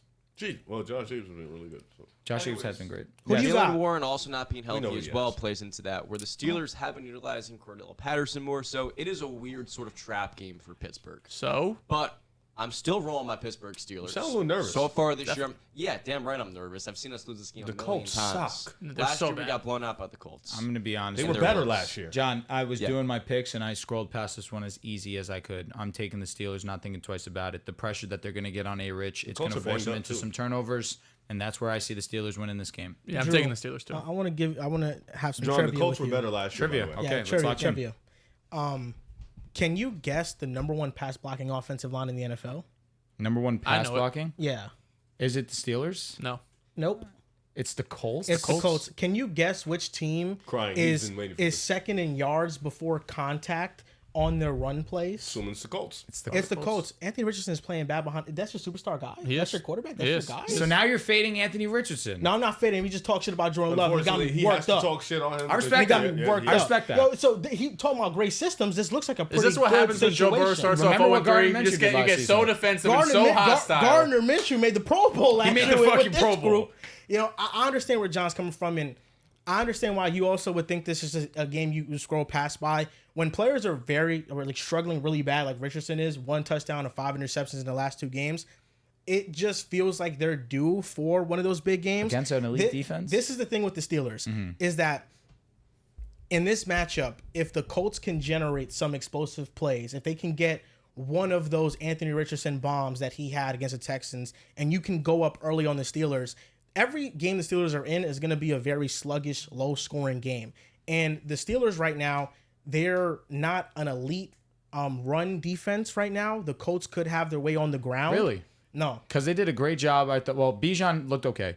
Dobbins had a lot of opportunity, but I thought they did a decent job of only like limiting 45 him. And then yards. against the Broncos, forget about it. The thing with the Steelers right now is that with the 3 games that they played, they have faced the 23rd, 24th, and 14th ranked pass blocking offensive line units. They haven't faced the best offensive line, so we don't know how they're going to look when they're tested. I'm not saying that they're not going to play well because they have TJ Watt and they have a great defensive line, but are they going to dominate and take over the game like they did against these other teams? No, TJ they could and defensively Cam. they could dominate, but the Steelers are just going to be in one possession games probably every week, so they could win any game and they can lose every game. You know, the offense is just so bad. Alex Highsmith is hurt right now as well. I think that's brutal. I don't know, something about the Colts being 1-2 right now. It does feel very trap gamey-ish, and the Steelers being 3-0 On the road too. Yes, on the road. I'm gonna go with the Indianapolis Colts. I think Anthony Richardson does bounce back, and I think he creates That's some funny. explosive That was plays. crazy. He's a legend. You have some legendary moments. Hey, listen, he disrespected Jay Love. I get getting your lick back, but Picking him is funny as shit. No, this does feel like a trap game. You know, this is one of those weeks where last week I didn't pick enough upsets because I thought things would calm down, and now this week Who's favored? Is Steelers favored? Do you have that? the Steelers Steelers are favored. should be favored. But it's a pick 'em. It's 48% on Sleeper. Gotcha. Yeah, there's You know, the Panthers are 64-36. I did see that. and also last year when One part of that the too, Colts faced the Steelers, the Colts blew them out the water. Or is that just the amount of people who are picking them? Do you know? You know what? That's a good think that's fucking what it is. question. Just They look might at have FanDuel. No, it says They might win have the odds. probability. Gotcha. Oh, Okay. shit. Only 1.5 point favorites. Steelers. Yeah, it's a pretty toss up game, but yeah, last year Shane Steichen had his way against his defense. So the major thing is just, can Anthony Richardson have a good game? Because we know Gardner Minshew can complete those easy passes, but Richardson against the Bears, I mean, he was sailing stuff bad. Yo, He's John, due. when is Joey Porter going to get national recognition? He won't really get it until he gets the interceptions and stuff, but you watch the games, that's all I need. All I need to see is him strapping guys in man. But there are some things that Joey Porter can still improve in zone coverage. I think he's not the most complete corner, and that's why he doesn't get that rec. Also, Drew, that cornerback class, Devon Witherspoon, Christian Gonzalez. They're dogs. Also, Tay Brian Banks, Branch was in wasn't that. he? Brian Branch in that class too. Was one Facts. of the premier slot corners. Oh, no, as well not in the Tay game. then. So You said Witherspoon? Witherspoon, Christian Gonzalez, Brian Branch, Joey Porter fell the second round. So you look at Oh, it is the, Tay Banks. Tay Banks was also there too. Facts. Yeah, Devontae Banks, another one. Yeah. Devontae Banks, sorry. So that cornerback class was so stacked. And Oh, dude. Joey Porter is a stud in man, but a lot of their stats don't always get really highlighted. Him last year strapping one wide receiver to the next to this year, people always look at the interceptions and the PDs, and that's kind of part of it too. The Rams at the Bears. The Bears are 2.5 point favorites. They are at home. Insane to me. Is this your upset pick, or are No. you guys going with the Rams? Yes, I am taking the Rams. Understanding that you went and you played against San Francisco, you played from behind, you were still able to come back. Matthew Stafford does some special things. I think that we can still see a pretty solid performance from the Chicago Bears offense. We saw them take a step in the right direction versus the Colts, specifically in that fourth quarter where we saw Caleb and Rome really connect on the same page. If Keenan Allen also suits up in this think he game, is playing. I'm very Yeah, I think he excited about that. practiced. He was limited today. And then also we're going to see an uptick in carries by Roshan Johnson. That's something that I'm looking forward to. However, I just can't pick against Matthew Stafford against a rookie quarterback personally. That's what it comes down to. Understanding that when it comes to these type of moments, I know that the Bears defense has been playing at a pretty high level, but it doesn't matter to me. Understanding that I want to see Kyron Williams incorporated in the pass a little bit more, but Tutu Atwell, he showed against the 49ers that he's still a reliable pass catching option for Matthew Stafford. They take turns, whether it's Demarcus Robinson, Whittington, Parkinson. It doesn't matter. Matthew Stafford is just going to hit whoever is open. Also, some great news for the Rams. Cooper Kupp is out of his cast. That's something that I'm looking forward to seeing them back, get a little bit healthier. Offensive line hopefully gets a little healthier. I'm taking the Rams in this one solely because I trust their offense more than I trust the Bears. Yeah, this is a tough game. This is one of the tougher ones, too. I am going with Chicago in this at home. If this would be in LA, I think I would side with LA. But Chicago's defense has been so elite, right? This is a team that's top 5 in terms of EPA per play defensively. And I think we've seen progression from the offense. You mentioned it. The fact that Roshan's going to be getting more looks over DeAndre Swift.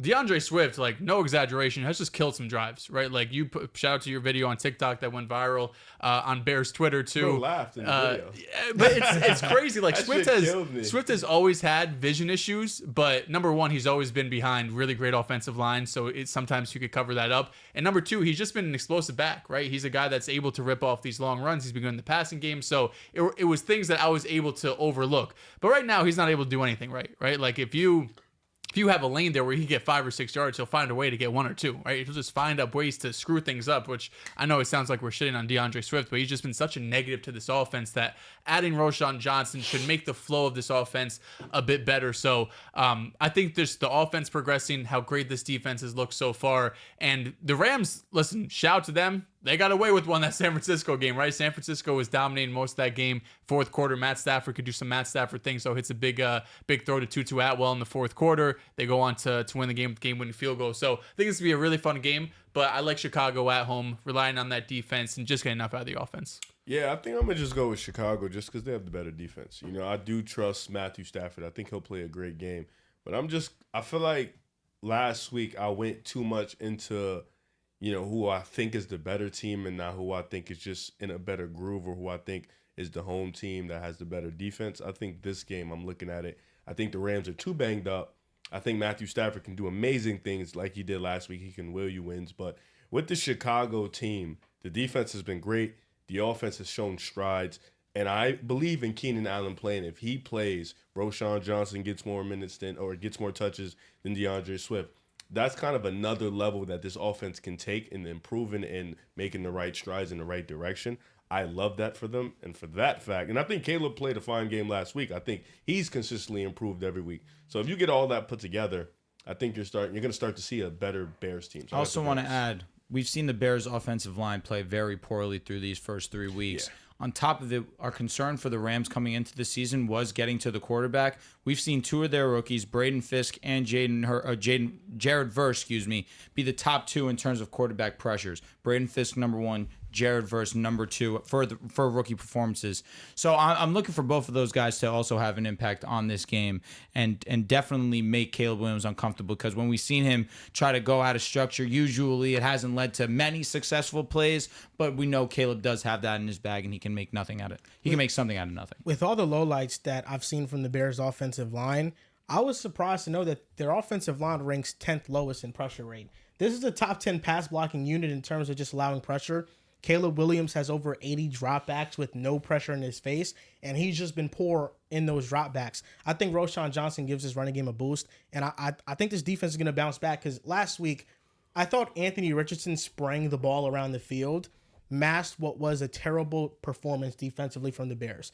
Jalen Johnson got beat by Alec Pierce bad on what could have been a touchdown, but it was stopped short. And then Anthony Richardson threw an interception in the red zone. That throw was so bad. It was a stupid interception.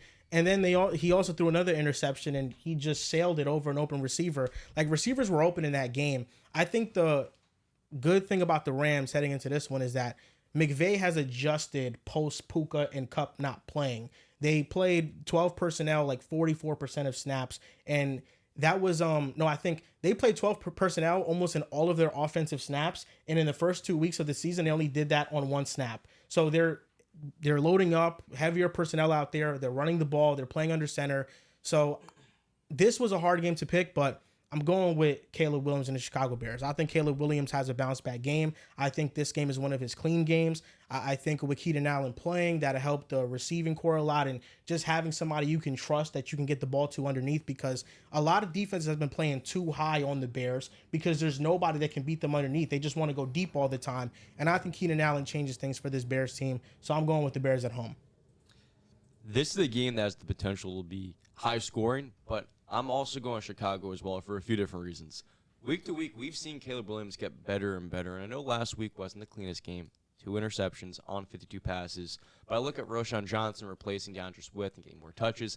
That's only going to improve the run game because it should be a whole lot better. Next thing up, Roma Dunze last week, boom, pretty big time. You get healthy Keenan Allen back into the lineup. And I think against a Rams defense that's giving up the most yards in the NFL and the second most points, it's bound to be a get-right week for this Bears offense. On the other side of things, Matthew Stafford and the Rams passing attack is going to move the ball down the field. But I still think there's too much pressure on them with how really they've really held back Kyron Williams, their offensive line, their run blocking so far this year. And to me, it's really hard to pick the Rams in a game where the opposing defense is giving them a lot of trouble. At the same exact time, I'm expecting the Bears offense to look a good amount better. Shane Waldron should be fired, make no mistake, but they're going to have enough offensive support for Caleb to have a good game. Eagles and Buccaneers, Dehls. Are you going with the Bucs? Man, it broke my heart last week to pick against the Eagles. But I'm going to do it again. I'm going to do it again. I'm taking the Bucs in this game. 2 reasons. Number 1, the Eagles are ravaged with injuries. No A.J. Brown, no Smitty, probably no Lane Johnson. This team has just gotten destroyed these last couple of weeks with injuries, and I know they were able to pull it out against the New Orleans Saints, even through some of their mistakes, both on Hurts and on Nick Sirianni, leaving points on the board there. But the other reason is the Bucs just got embarrassed at home, right? Like, shout out to the Broncos for doing their thing, but coming off that Lions win, we're looking at the Bucs like, oh shit, is this a team that can compete for the division? Could be a wild card team. You get back home and you get blown out by a Broncos team who more or less looked like they had no life entering that game. So I think there's some pride there as well coming from this Todd Bowles led unit, led defense as well. So if I'm wrong, I'll be happy. Jalen Hurts, get another win with all your guys out. But right now, with just the injuries they have, it's going to be a lot to overcome. It's a win-win for Dehls. Yeah. I'll be honest, I'm taking the Philadelphia Eagles. I don't care who's playing for the Philadelphia Eagles, understanding that they were extremely banged up in the Saints game, and they found a way to win it. Understanding also that we looked at the Bucs and their terrible performance versus my Denver Broncos. What their strength is of course, their passing game with the way that Chris Godwin has been one of the most efficient wide receivers in the National Football League. Of course, you always have to worry about Mike Evans. I've seen the secondary of the Philadelphia Eagles really take a jump this season. Understand that Jalen Carter also can wreak havoc on that interior offensive line for the Buccaneers. That's been a weak point for Tampa Bay so far in this season. Was a weak point last year. I thought that would be covered up a little bit, especially after drafting Graham Barton. That really hasn't been the case so far. And with the way that they perform versus the New Orleans Saints, I'm anticipating a repeat of that performance. But one thing I'm interested in for the opposite side with the Bucs, if Bucky Irving does get an uptick in snaps, how does that translate to them having an efficient rush offense? I was a big Rachaad White guy when he was coming out of the draft. I really liked his dual threat ability. He has not translated as a rusher. Still a great pass catching back, but one of the most efficient running backs in football. Bucky Irving against my Broncos looked very good, very shifty, was able to create something out of nothing. But regardless of that fact, I think Saquon Barkley can really assert himself in this game. I still think that Jalen Hurts, as long as he plays safe football, he still can have a positive game. I'm taking Philadelphia in this one. You're right? Your back's cooked? Okay, here we go. He's making a joke. I feel the wing growing from my back, Riff. An angel? I'm feeling fly, Eagles fly. Yeah. Oh, yeah. I feel like this is a jinx. Low key. Picking against Baker Mayfield? The Eagles have so many injuries. If they win this game, it'll be very impressive. Covey's hurt, and that was like their most reliable receiver outside of Smitty, and Dallas Goedert, of course. So now you're really relying on Jahan Dotson season, Dallas baby. Goedert. This is a Saquon Barkley game. It is. Saquon Barkley. The Buccaneers were embarrassed. So, yes, there's a lot of potential for them to just bounce back and get right. But they are dealing with injuries of their own. Antoine Winfield might not play in this game. Vita Vea practice, Graham Barton practice, so they might be in it. And that's going to be huge if they're going up against the version of Jalen Carter I saw versus the Saints, because he completely wrecked that game. I am going with the Philadelphia Eagles. The Buccaneers don't have a good run defense right now. They don't. And the Eagles, they are also one of the worst teams in yards before contact as well. But, a lot of that could have been inflated by the first 2 weeks. And in week 3 versus the Saints, they were very disciplined. I think Bryce Huff, he has not been what he was paid to be, but I'm giving him some slack because it's just a brand new scheme. You got to understand that you're going from the jet scheme where the only thing you have to worry about is rushing the passer, pinning your ears back, and then just going. Versus with the Eagles, it's like, okay, I have to control this gap. I have to be here. I have to be here. They're just much more thinking when it comes to this scheme. And that's why I think Bryce Huff is not playing well. He's also just getting manhandled by like tight ends and when he's getting blocked. It's pretty hilarious. But I think the Eagles can win this game. I just don't really trust this Buccaneers offense. After the first week 1 performance against the Commanders, they really haven't looked like themselves. And the Commanders we now view as one of the worst defenses in football. The Bucs got outgained by the Detroit Lions versus the Broncos. They got outplayed. I think if the Eagles run the ball, and most importantly, if Jalen Hurts protects the ball, if he doesn't turn the ball over, the Eagles should win. Yeah, it's all about Jalen Hurts being safe. Philadelphia being able to control clock. Nick Sirianni not making any dumb decisions. That pass rush being able to replicate, if not maybe at the same level, just a little bit closer to what they did last week. Because I think the first 2 weeks, that was really that main problem. The pass rush really couldn't do anything against any offensive line. Against this Tampa Bay, they'll be able to do some things. Jalen Carter, if he can replicate that performance or continue to improve, that's a game changer that we do have. Excuse me. But I do think no A.J. Brown, no Smitty, no Lane. It's going to be a tough one because those are our superstar players. Those are our guys, game changers. But I think with Jalen Hurts, Saquon, Dallas, you still have something, and you still have a really great offensive line with Landon, with Jordan Mailata. Like, Tyler Steen was really good last week when he subbed in. So you still have a really good offensive line. You still have Hurts. You still have Barkley. So I think they'll be fine. And I think Kellen Moore has done a really good job with us this year. So I'm still confident in this Philly team to get a W. I think it's just going to be ugly, nasty, kind of the same as how that week was last week. But I got the Eagles in this one, of course. 17 weeks in a row. We're here. Huge playoff rematch for this Eagles team because to start 3-1 and this NFC East where the Commanders are kind of trying to get back into that 9-8 spot. I don't know where I'm going with that. The Eagles are looking to really win this game. And I think respect it. Sorry, I lost my train of thought there. The Bucs aren't trying to win this game. Okay. The Eagles, it's a huge game for the Eagles to get off to a 3-1 start. Yes, John. And I think where last year in the wild card round, they lost A.J. Brown, their offense sputtered. This time around, having Saquon, like you guys mentioned, and Dallas Goedert, who played so well last week, is going to relieve a lot of the pressure off of Jalen Hurts. And at the same exact time, I was more impressed with the Eagles' defense last week. I expect them to win this game, but there's so many injuries on both of these sides. It does feel like a total toss-up, but I feel a lot more comfortable with Philly. I did last week. It worked out. And I think they're going to start 3-1. The Patriots at 49ers. The 49ers are 10.5-point favorites.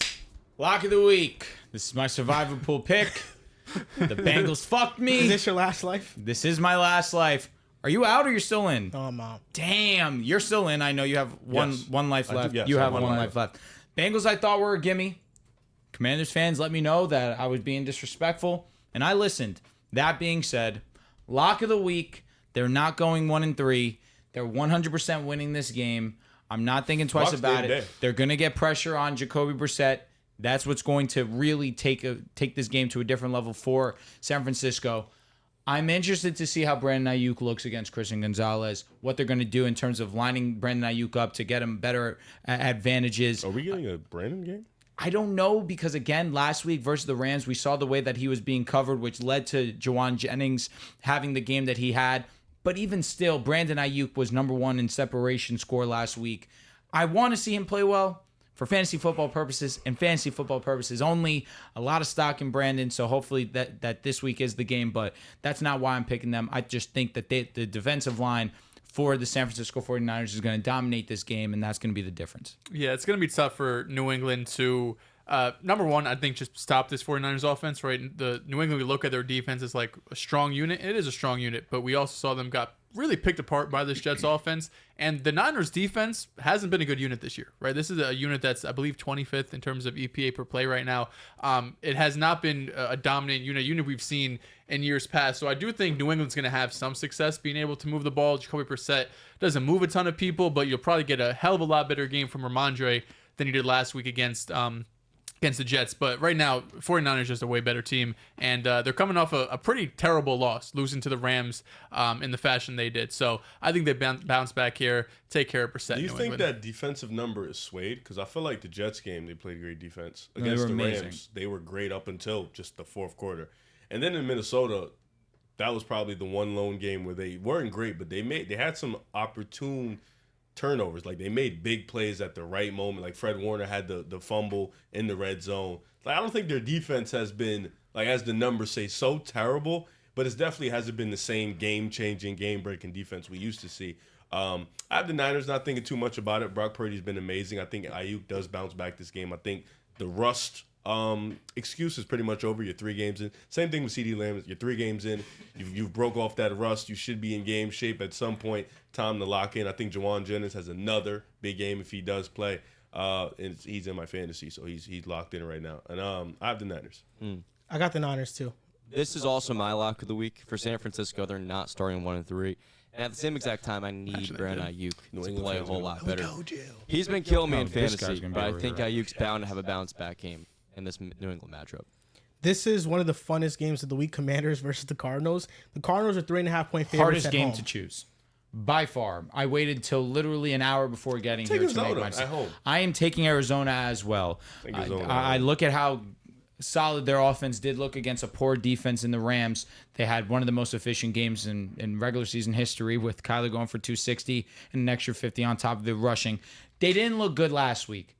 I give credit to the Detroit Lions defense. They've really looked solid these last 2 weeks against the Buccaneers and against Arizona. However, this Washington Commanders defense is not good. I also think the Cardinals defense may be a little bit better than what we anticipated coming into the season. I think that the Commanders will be able to score the football, but I don't think they outscore Arizona. I think we see a great James Conner performance. Marvin Harrison is questionable right now, was limited in practice. I think we see a great game out of him. Also, I believe Trey McBride He's is in concussion protocol. Oh, he's out of. I not saw playing. questionable. He's in concussion protocol. I don't think he's been ruled out yet. I know though. Austin Eckler is not going to play in this game. That's a huge blow because Eckler has been a great safety blanket for Jaden Daniels. I think Brian Robinson has himself a solid ball game. I think Terry McLaurin, this could be his chance to continue this hot pace or continue this hot streak that he's had, especially after last week versus Cincinnati. Maybe him and Jaden found something together, and that can start a season where he can get going. But regardless, I just trust this offense of the Arizona Cardinals a little bit more, and I trust their defense a little bit more. I just don't trust the Commanders to get any stops. That's what it really comes down Could be a to. shootout. Didn't get any stops against the Bengals. Huh? They didn't get any stops against the Bengals. I know. Other way Commanders. around. Oh. The Bengals didn't get any stops against them. No, Well, I don't know what you mean, actually. No, he's saying that they didn't stop the Bengals. The Exactly. Bengals Yeah. moved the ball. Yeah, I know what he said. He thought he was joking. He thought he was trying to throw a joke. That's why he No, stopped. I understood what he said. I was like, okay, but the Bengals, That means, yeah, their that was first irrelevant to success the rate on conversation. offense right Yeah. now. They're an elite offense. Well, Say he's that just saying the Commanders' defense is. I'm he's just helping, saying. He's, I he's know. helping, I'm saying that the Commanders weren't able to get stops and still won. Oh, That's shit. what I'm saying. Oh. Okay. There we go. Okay. There we I go. see you. But listen, much thinking in that. You didn't the Arizona Cardinals, You didn't go. their defense is slightly below average, but it's like teetering. Yeah. I think the thing that Jonathan Gannon is doing is so great is that he's just mixing up how he sends pressure. That's really the biggest thing. And with Jaden Daniels, he struggled out of college with pressure, but the interesting thing about Jaden Daniels, which is I think a cool development, is that all the weaknesses in college and his strengths in college, it's kind of been the opposite, because in the NFL, those slots and gold balls that he used to throw in college all the time, they really haven't been available to him. But he has been throwing to the middle of the field. He has been playing well under pressure, all the things he struggled with. And if he continues to develop in that way, then the Commanders have a star quarterback, because all the other traits are there. But yes, like this Arizona defense is, I think, the biggest test thus far for the Commanders, just with the funky looks that Gannon is going to send at them. And Zaven Collins quietly has been one of the better defensive players against the run in the NFL. And Gardick as well has kind of been their best pass rusher. I'm going with the Arizona Cardinals at home here. I think Kyler Murray has a bounce back game. I think Marvin Harrison Jr. has a huge game, and they need it. You know, after last week, shutting down the Lions offense for most of the game, I kind of like this Arizona defense and where it's trending. Nice. Glad we're on the same track. I got Arizona too. I think I think Kyler Murray has a better game than did against Detroit. I think it's gonna be high scoring. We're gonna do fantasy reaction tomorrow. Start of the week. Start everybody. We're gonna talk Jaden Daniels, James Conner, all of these You're guys. allowed one player against the Commanders. That's the rule. But no, this should be a fun game. A lot of scoring going on. Defensively, I don't think there's going to be a ton of stops, but I think this is going to be a 28-24, 28-31 type game. But I think Arizona comes out on top. Complete the cycle here. I'm also going with Arizona. Kyler's going to have a fantastic game. And what really makes me more comfortable with the Cardinals is that their defense does look better, and especially a lot better than last year. So I could see Jane having another solid day. He's going to take care of the ball. But for them to have 13 straight scoring drives, I think that does change this week. I do have Arizona. But this could be the game of the week. It might be the most enjoyable one to watch. John, do you have to leave? Yeah. Do you have to leave right now, John? Yeah. Okay, so real quick, before you go, Give your picks for the Chiefs, Chargers, Browns, Raiders, Bills, Ravens, Titans, Dolphins, and Seahawks-Lions. Awesome. That's a lot of games. So I'm going to try to remember all the ones you just listed. But I'll start with the Bills and Ravens. I've got Buffalo in that matchup. They're going to start this year 4-0. It's going to be a tough loss to the Ravens falling to 1-3. Next up, you said Chiefs, Chargers. Game by Yes. game. Make Got it easy Kansas for him. City in that matchup. Pretty comfortable with it. But I think another great game that a lot of people enjoy watching offensively, Seahawks-Lions. I've got Detroit. Titans, Dolphins. I'm sorry, Drew. I'm not going to watch this game. I don't think you're going to want to watch it I'm either. not going to watch it. I do have the Titans getting their first win of the season here against the Dolphins. It just, without Tua, it's the worst team in football, and I think he does deserve more acknowledgement for how invaluable he is to this team. After had it that, right. we've got The Browns, Raiders. Mm-hmm. I've got the Raiders winning that game. It's just been kind of rudderless with this Browns offense, and I don't really feel comfortable picking them until they prove me wrong. After that, is there any other game I missed? Chargers? Nope, that's it. Chargers Awesome. and Chiefs. That's the only one. Really. Chargers and Chiefs, yeah, I've got the Chiefs in that matchup. KC. But it's going to be every time those two teams play, it's competitive. I think this year is the best chance the Chargers have of actually stealing one of those games. I don't think it's going to be this one. Herbert's hurt too. So Chiefs at Chargers. The Chiefs are 7.5-point favorites. The Chargers, Justin Herbert, his injury isn't going to be long term. He might actually play in this game. But Joe Alt got injured versus Steelers. Rashawn Slater, Derwin James is not playing in this game. This also feels like kind of like a trap game. Like the Chiefs would lose a game like this, but where is I this just in don't see it. KC It's or in- LA? It's in LA. Okay, Correct. I mean, it'd probably be a KC home. Isn't it coincidental? Isn't it coincidental, guys? Derwin James gets suspended for one game. And Rasheed Rice is still playing. Cheating allegations is what you're saying? I'm just saying the NFL's up to something suspicious. I'm taking the Kansas City Chiefs. I'm taking them every single week. I told you guys that at the start of the season. I'm going to be doing so. If I get it wrong, oh well, I'm not going to be too mad. But against the Chargers, where you have Herbert banged up as is, you have Joe Alt banged up, you have Rashawn Slater banged up. Maybe we see a J.K. Dobbins bounce back game. That's something that I am anticipating. That being said, I can't trust this Chargers team right now against this Kansas City team, who has been playing the best, but they find a way to win ball games. What I am calling Travis Kelce breakout game. I think Travis Kelce has the best game of his season so far. I know that he's looked sluggish or slow for his standards. Hasn't really gotten a whole ton of separation. Hasn't really had the production to match the name. But I think we see a great performance from him. He's notoriously had great performances against the Los Angeles Chargers. I'm anticipating that we see that again on Sunday. Yeah, I wish we could see this Chargers team fully healthy because I feel like the way the defense have been playing, this is an offense that could keep Mahomes off of the field. They can make it a bit ugly. The Chiefs are playing ugly as is, so I feel like if they were 100%, Herbert was out there being able to move like he usually moves. This is a game that they could sneak by, but with all the injuries they've had, I mean, you're just down too many guys, right? Even if Herbert does play, his mobility is going to be limited. Your two best offensive linemen, the best tackle duo in the NFL, both are probably going to be out, and of course you mentioned Derwin James. So KC, even if they were healthy, let's be honest, I'm taking KC, but it just would have been a more competitive matchup. Yeah, I got the Chiefs. I'm not thinking too much about it. This is one of those games that I think the Chiefs just stall the Chargers running game. The Chiefs choose to be bad against the run. I think Steve Spagnuolo, I think they just want to protect the pass so much that they're like, okay, it's okay. You can average 4 yards per carry. We're fine giving that up instead of explosive plays. But when Steve Spagnuolo has locked in on stopping one component of a team's offense that is elite, we saw with the Super Bowl versus the Eagles. We saw with the 49ers in the Super Bowl versus the Ravens, even though the Ravens didn't attempt it as much. The Chiefs just can stop the run very well. So I think with the hobble Justin Herbert, this is one of those games that the Chargers just got to just have Taylor Heinicke out there. Let Herbert heal up for a week. For real. And then that's it. You chalk it up and Mahomes bounces back. I think this is a 2-3 touchdown game. No turnovers, a clean game from the offense. And that's that. The Browns at the Raiders. The Raiders are 1.5-point favorites at home. I think that this Vegas defensive line wreaks havoc. This is one of the worst offensive lines in football. You could argue the worst offensive line with the way that they've been getting to Deshaun Watson. Number 1 in most sacks taken with 16. Max Crosby's going to leave his mark on this game and can be AFC Defensive Player of the Week. Understanding that they did just get absolutely dominated and manhandled by the Carolina Panthers. It was bad. I still can see this being a muddy game for them, but getting so much pressure on Deshaun Watson that the Cleveland Browns offense completely gets taken out of this one. And we see a play or two from Devontae Adams that he can get a job done. We haven't seen a great run game by the Raiders at all. Zamir White has been miserable. We've really seen Alexander Mattison be the productive of the two, and even still hasn't been anything groundbreaking. Jacoby Myers, he's still a very respectable wide receiver. And, of course, Brock Bowers. I think that could be a matchup that we see Gardner Minshew go to early and often. But this can be Devontae Adams. I know he had a great game against the Ravens. And that came late in the fourth quarter. But I think on a consistent basis, from quarter 1 to quarter 4, we'll see Devontae heavily involved in this one. I'm going to take the Raiders in a muddy, ugly game. This is not a game that I'm looking forward to watching. But I do believe that the defensive presence from the Raiders will make their mark and win this one.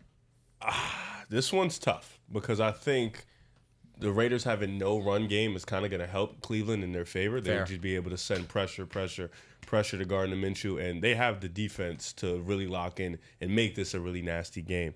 But offensively, it's really hard to trust this team. And it's hard to trust the Raiders too on the other end, but who do I trust more? I feel like I trust more in the Raiders offense because they do have Tay. They do have Jacoby Myers, Brock Bowers, Gardner Minshew. Between him and Deshaun Watson is a coin flip.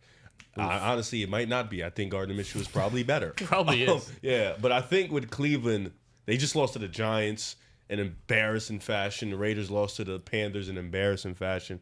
I think I'll go with Cleveland. Backs against the wall with all the doubts. I don't feel good about it, but I think Cleveland takes this one. Sorry, I thought you were about to go. My apologies. I will also be taking Cleveland in this game. The Raiders, even though they have the talent on the defensive line, they're actually last in pressure rate, right? This is a team that hasn't been able to get a ton of pressure so far this season. Cleveland is top 8 on their end. So both of these offenses are so ugly, right? Both of these offenses I do think are going to struggle against the respective defenses. Both these quarterbacks are prone to make mistakes, take some sacks, make some question throws. But I think Rivy made a great point that this Raiders run game is leaps and bounds worse than the league, right? They're 20% success rate. Next worst is 29%, right? This is worse than Dallas, worse than all of these teams that we've been talking about who've been so one-dimensional so far this season. But I think if you're able to load up on Minshew, just knowing what offensively they're going to do, because Zamir White and Alexander Mattison can't get anything done right now on the grounds. And Cleveland Malik Neighbors is great, but I think Cleveland's defense, their offense wasn't putting them in good positions. But Cleveland's defense, I think, after last week's game, they're expecting more from themselves, right? This is a defense that Denzel was fake locking him when he was on his Malik side. was just making, Malik was just doing some special things. And Myles Garrett's banged up. He has like 3 different injuries, but he is going to be playing through it, but not 100% right now, which is pretty clear. I got Cleveland in this game, though. It could go either way. This is another coin flip game. I really want to go with the Raiders here, and I think I'm leaning with them at home. Even though the stats that you mentioned that they're last in pressure rate, I'm kind of shocked by that because of how dominant Max Crosby has been. Maybe it's because they faced the Chargers and Panthers. There it is. Yeah, 2 great offensive lines. This offensive line for the Browns, it's banged up. Jedrick Wills did play last week, and maybe they find some groove and they're able to protect better. But I'm going to go with the Raiders. I just think that their loss was more embarrassing. Antonio Pierce called out the entire team. I think took a direct shot at Jack Jones for making a business decision and not tackling in a certain situation. So I think that's going to light a fire under the team. And I think they'll win this game at home. The next game. No score. I just got Are they done? Who? Eliminated? Yes. Isn't it a 3-game series? Yeah, I thought it is best of 3. But they were down on 1 already, so they're done. You're right. Bills at Ravens. Now, this is game of the week. Prime time, Sunday night football. Bills are 3-0.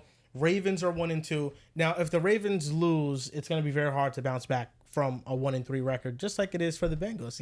If they win the game, regardless. Here's something else. But Dehls, who are you going with in this game? You know who I'm going with. It's the Baltimore Ravens. I don't really care 17-0. I don't care how great this Bills team looks. It looks great right now. Don't get me wrong. Number 1, if we had a power ranking, Buffalo would be there.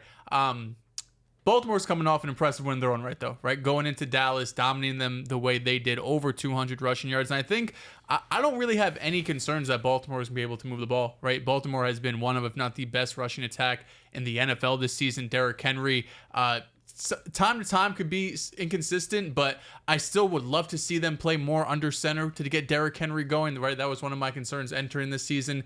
I don't have the numbers, but I feel like the numbers, or at least the eye test tells me, when he gets that full head of steam in the backfield compared to being next to Lamar Jackson, he's just a more more efficient runner than the other way around. And Buffalo has been phenomenal this season, right? Buffalo has been great. This is going to be their biggest test too, right? Going up into Baltimore, that's going to be a hostile crowd.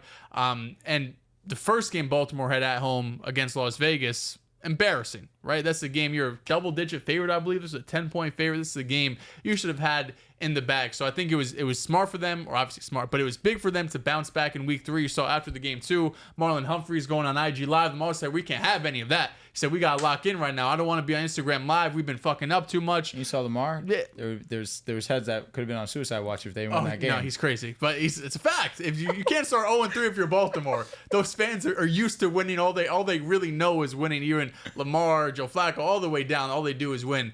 That was the type of comment you make, like you're hanging out with your boys type. Yeah, for sure. He didn't know he was on national TV, I guess. He got an interview, didn't know he was on national TV. But I got Baltimore in this game. This is going to be a statement win for them. 2-2, right back in the mix. I am also taking Baltimore in this game. I'm not going to lie to you. I think Derrick Henry has himself a great ball game. He picked Miami against Buffalo. That has nothing to do with anything. Yeah, I didn't know. His But Buffalo hate is kind of low-key. Hate, I've given them nothing but praise. Low-key. Miami's winning the division. You know. I said it was a 3-team race. Last year, Okay, man. can you He keeps stop? doing Now it. you know, Joel, I'm starting to see what you're talking about with him and his lies.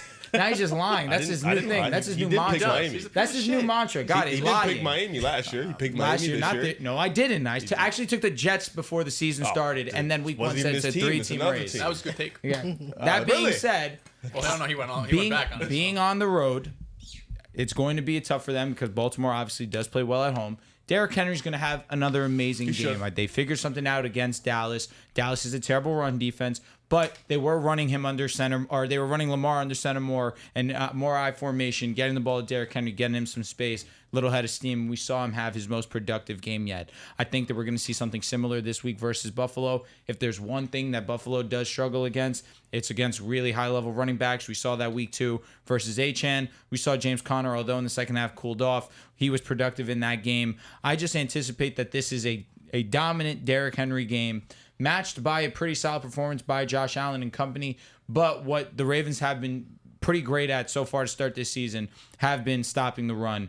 And James Cook and what the Buffalo Bills have tried to do is make themselves a run first and then, of course, play off of that. And you have Shakir getting his, Keon Coleman, Curtis Samuel, Dalton Kincaid. You know that they've been spreading the sugar, of course, like Riv likes to say. However, I don't think that it'll be enough. I think that the Ravens need this one. They're a little bit more desperate than Buffalo is. I'm going to go with the What are you Baltimore looking at me Ravens. for? I actually don't know why. Guy's staring. I think It'll be a great game, though. You're handsome. Thank you, bro. Now you're not. You see how Damn, you was, you can just go from handsome to ugly. You was being like a that. prick, and now at first you just let me look at you. Maybe I wanted to look at you. Maybe I adore you. How about that? Damn, now he feels like shit. He should. As he should. Always should. Buffalo's defense. Listen, Buffalo's defensive line has been pretty great to start the year. And if you're looking at Baltimore's offensive line, it hasn't been the best. You know, this is one game where Buffalo's looking at this offensive line and thinking, hey, we have a real shot. Their weapons aren't the most dangerous weapons where Teron's not player, but Rasul and Benford shouldn't have a good game in this one. I think they'll be fine out there. I think with this Buffalo offense, they just approach every game and see what the defense is giving them. If you playing man like Jacksonville, we're going to just put our best quarterback in the world out there and he's going to light you up. If you are, playing a zone, we're going to run the ball.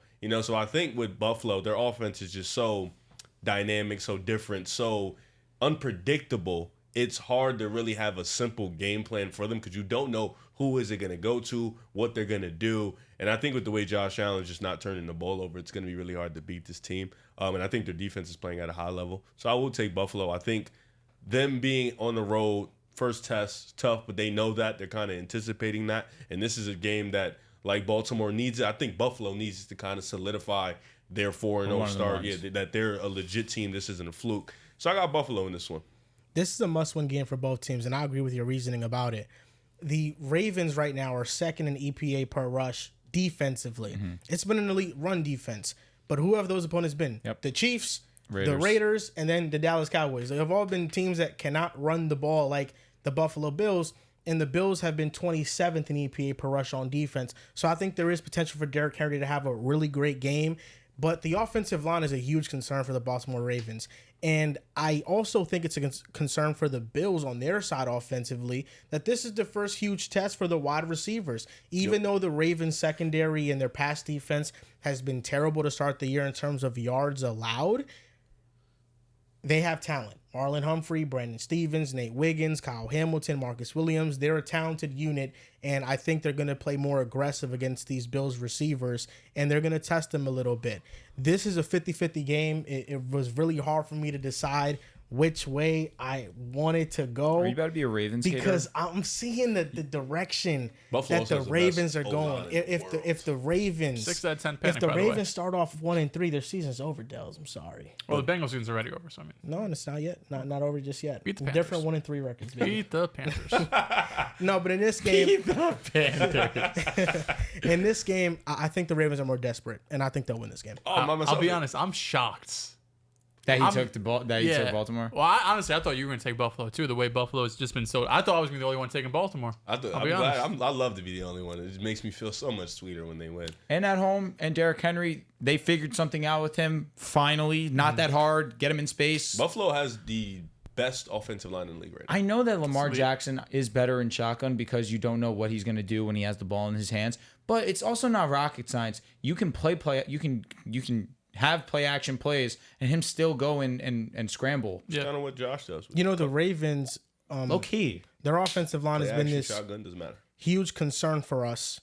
But this year, lowest pressure rates allowed by offensive lines through week 3. The Ravens are number 1 at 23.1%. Something's got to give with these numbers, man. 'Cause these shits all sound. I also think week 1 was just terrible, right? And that was a Max prime Crosby time was game. great Yeah, against them. true. But I'm just saying as a whole, like that whole game, the offensive line was getting destroyed by the Chiefs. So I'm assuming weeks 2 and 3 are kind of Also, lifting that up. Pat Ricard has done a great job of also being One a of the best pass fullbacks in blocker the league. for sure. And Mark Andrews blocking out. I do like the Ed, Greg, Von Miller vibe though. The trio. Von Miller's back. Looks Yeah, great. he's He's playing really back. It's because he's playing in spots. He's not like consistently He's not like a on full-time down. player, No, yeah. he's like playing in spots. And you Also, love it. a Keeps him quick rejuvenated. aside. The Vikings defensive line, you could argue, is the best in football. Fucking Grenard, you have Pat Jones, and you have Van Ginkel all playing at super high level.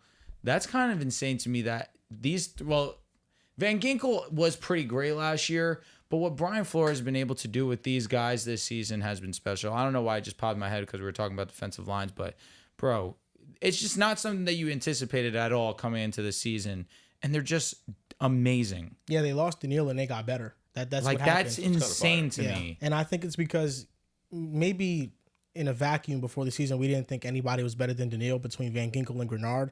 But Grenard has been playing better than Daniil Hunter. It's been great. And then Van Ginkel has been playing at a similar level. So now you have 2 edge threats. And last year they only had 1. They only had Daniil. Now these are the top 10 teams in terms of lowest pressure rates allowed. Number 1 is the Ravens, 2 Panthers, 3 Jets, 4 Cowboys, 5 Chiefs, 6 Bengals, 7 Dolphins, 8 Colts, 9 Saints, and 10 Bears. That's been the top 10 so far. Didn't Caleb get pressured 35 times out of 36? Apparently, that was an incorrect stat. Yes, because off by there like was 1, though. because there were like some players on certain plays that got multiple pressures. Oh, okay, So okay. yeah, I but know like it was, on each game it, they played. it was still like 27 or 26 though. It was still a high ass Yeah. number. But versus the Colts, he didn't get pressured at all. Like he had a pretty clean That pocket the Colts entire He had game. fucking defense sucks. 55 pass attempts, too. Now the Titans at Dolphins. The Dolphins are 1.5 point favorites. who They they pick. are at home. And Dolphins are favored. Bro. listen, I'm taking the Titans. I'm going with the Dolphins. I'm also going Last with the week Dolphins. versus the Seahawks, I thought the defense played pretty well. Huntley started. He is. I got you. And that gives me more confidence because I think he's much better than Skylar Thompson. The Dolphins were 1 for 12 on 3rd down, and they were 0 for 3 on 4th down. I don't think Mike McDaniel has another game like this where he's not able to perform situationally. And I think having Tyler Huntley gives him a different dimension. Now you can run read options. You can run speed options. Now there's a threat of a quarterback that can actually run and threaten the defense that way. I think the Dolphins have a bounce back game at home and they win. I don't know, man. I saw last week versus Seattle how low it can get, and it was pretty fucking miserable. I understand that Snoop can come in and can play at a better, more efficient level than Skylar. Again, that's not a very high bar by any means. But regardless, he can go out there and he can do a more serviceable job. I look at this Titans team and understand that Will Levis has been pretty miserable. He's turning the ball over way too much. His pocket presence stinks. I would love to see Mason Rudolph come in this game because this could be an opportunity for him to really take hold of that starting job. However, this rush defense by the Dolphins primarily is not good. Tony Pollard, Tajay Spears, I'm anticipating them to have really solid performances. I just can't trust this offense for Miami until I see it without a quarterback not named Tua Tagovailoa. So for that reason, I will be taking the Titans. Their defense has been solid outside of their game versus the Packers. The Packers simply did whatever they wanted. The Titans simply didn't have an answer. But on top of it, they're also getting pretty decent field position because, again, Titans really can't move the ball that well. I'm going to take the Titans in this one, although it's the battle of the mids, probably two of the bottom 3 teams in the league. I agree with that. 2 of the worst teams in the league are facing off in a primetime slot on Monday night. I'm going to take the Titans. You know, there's a correlation between the 3-0-3 teams. The Jaguars, Press the Taylor stuff, is 0-3, their OC. The Bengals with All Zach Bengals, Taylor, facts. and then the Titans with Brian Callahan. Brian Callahan has done a poor job at building this offense around Will Levis. Like, he's built an offense around a guy who you should target deep passes down the field with. He's built it in like short and intermediate areas, and they don't really take whole shots to the middle of the field at all. And I think that as much as Will Levis is to blame for his turnovers and his boneheadedness, Brian Callahan has not put him in a position to maximize his specific skill set. Yeah, I don't trust either of these teams. Battle of the mid is putting it nicely. This is battle of the terrible right now with Battle how of these offenses have been looking. Yeah, I mean, you got basically 2 backup quarterbacks playing, Snoop Huntley and Will Levis, the way he's been this season. Is his nickname? Snoop. No, yeah. it's his name now. Oh, it's his official name? That's what I thought. They keep saying everywhere I look, it's Snoop Huntley, Snoop Huntley, Snoop Huntley. I knew his first name's Tyler. Right? I know it's that- Tyler, but where did this Snoop come from? I thought it was his nickname. Why did I he get think a they nickname? just call him Tyler Huntley. Yeah, everywhere where I look at the articles, it says Why did he Tyler get a Huntley. nickname? I'm so I don't know where Snoop came Snoop's from. been It's around literally out for of a minute. nowhere. I don't know where it came I from. never heard it until Really? literally First this time. week. That No, is I've the first time definitely, I've ever heard it. like heard it for a year, maybe. I don't know. Oh shit! All right. I mean, cool. we I'm don't sleep. we I'm don't full. talk about Tyler Huntley that often. right. To be You're fair, right. you know what I mean. That's a fact. But yeah, I mean, these are 2 teams that are really hard to trust right now. I'm going with Tennessee just because I think I trust their offense a little bit more. Right, Matt LaFleur had an excellent game plan. Malik Willis perfected it, absolute to the T. I mean, he has some beautiful throws on 3rd and long. Emmanuel Wilson got involved. It was a great offensive game. But what I saw from Miami in this game against Seattle was really struggled offensively, obviously. And while I do think Tyler Huntley gets you raises the floor for this team, this is still a team that's really built around getting Tyreek Hill, getting Jalen Waddle, and getting these receivers open in space. Achane was phenomenal for those first couple of weeks. Last week, we didn't see he had the same type of success that he did with 2 on the field. So I'll take Tennessee here. It's a really bad matchup, though. So this is Monday night. This is another Monday night, doubleheader. yeah. Yep. All right. Thank God the other game's on because I won't be watching this. Also, I will say I like the doubleheader. It was fun to watch. I just Doubleheader wish- is fire. I wish it was we get like- one good one. wish it was Because like sometimes- what if 6:30 and we would have had 7 and 9. just Tennessee and Miami and it was a shit game? Oh, we I'm had nothing. sick. Yeah, I'm so sick. I have Miami. I think Tyler Huntley has a good game. I mean, the Tyreek Hill and Jalen Waddle have a Pro Bowl quarterback on to him this week. They do. He made the He made the Pro Bowl. Yes. Can Tyreek and Jalen Waddle show me why they're top receivers? No, they I'm need to trying lock figure the it out. fuck in because they were shit against the Bills. Because apparently they make Tua. Well, come on. Can we make Tyler Huntley? Tariq Woolen was also locking them up. Fucking Tyreek hell. Willen's been elite this year. Yeah, no, Embarrassing. Zero he's been different. open targets. been He'll a- never be my fucking goat. But that's No, just me. Tariq Woolen has been He's been amazing. OD, and I'll Yeah. give him his What respect do you mean because by he was down last year, but Never he's be my up goat. again. He's up right Can McDonald, never be your goat. Coach of the Year Waka? candidate. Zero? Remember when you said I was making that shit up? Huh? McDonald, Coach of the Year candidate. You said I was making that shit up. Just What do you saying. mean? When I said that the Broncos played against a Coach of the Year candidate type coach, I said that. yeah, you did. You said I was making that shit up. He forgot. I'll be honest, I don't remember saying that. Could have easily You said remember it. that, Maybe Joel, you or no? lied. It's TikTok. You do lie. When did you say that? It was early. It was when I was trying to defend Bo Nix. Well, definitely. I mean, Bo Nix did face You've already against admitted an you're a elite liar. defense. So For the TikToks, when we do just like the round, Maybe that's you. I'll say anything. You You're don't a got to sell definite me liar. on McDonald, though. I No, picked him he to be said my it. coach of the year. That was my pick. I know. Now, the last game, the Seahawks at Lions. 3-0 Seahawks versus 2-1 Lions. The Lions are favored at home, 3.5. Who takes this game, point Joel? spread. This could be the moment where your take turns to gold. Here's the thing, or man. rubber. The Seahawks will still be 3-1 even if they lose. Yeah, but they've lost to the only actual legit team. Yeah, and then next week they got the Giants. They'll be 4-1. Oh, It we doesn't don't care about matter. that. You know that. They're fine either way. Listen, I think with the Seahawks right now, they're such a great team that they have one major flaw, and it's the offensive line. The tackle play, Charles Cross has been elite this year, the right tackle play, they're planning on signing Jason Peters. Oh God, He's still here? They worked them out. They're planning to alive. sign I thought he him. retired. was he 40? 41, 42, yeah. Brother, he's old, bro. If you look at the Seahawks offensive line grades from last week versus the Dolphins, Charles Cross was elite. Forsyth, their right tackle, I think right guard, one of those, he was pretty good. Connor Williams was really good.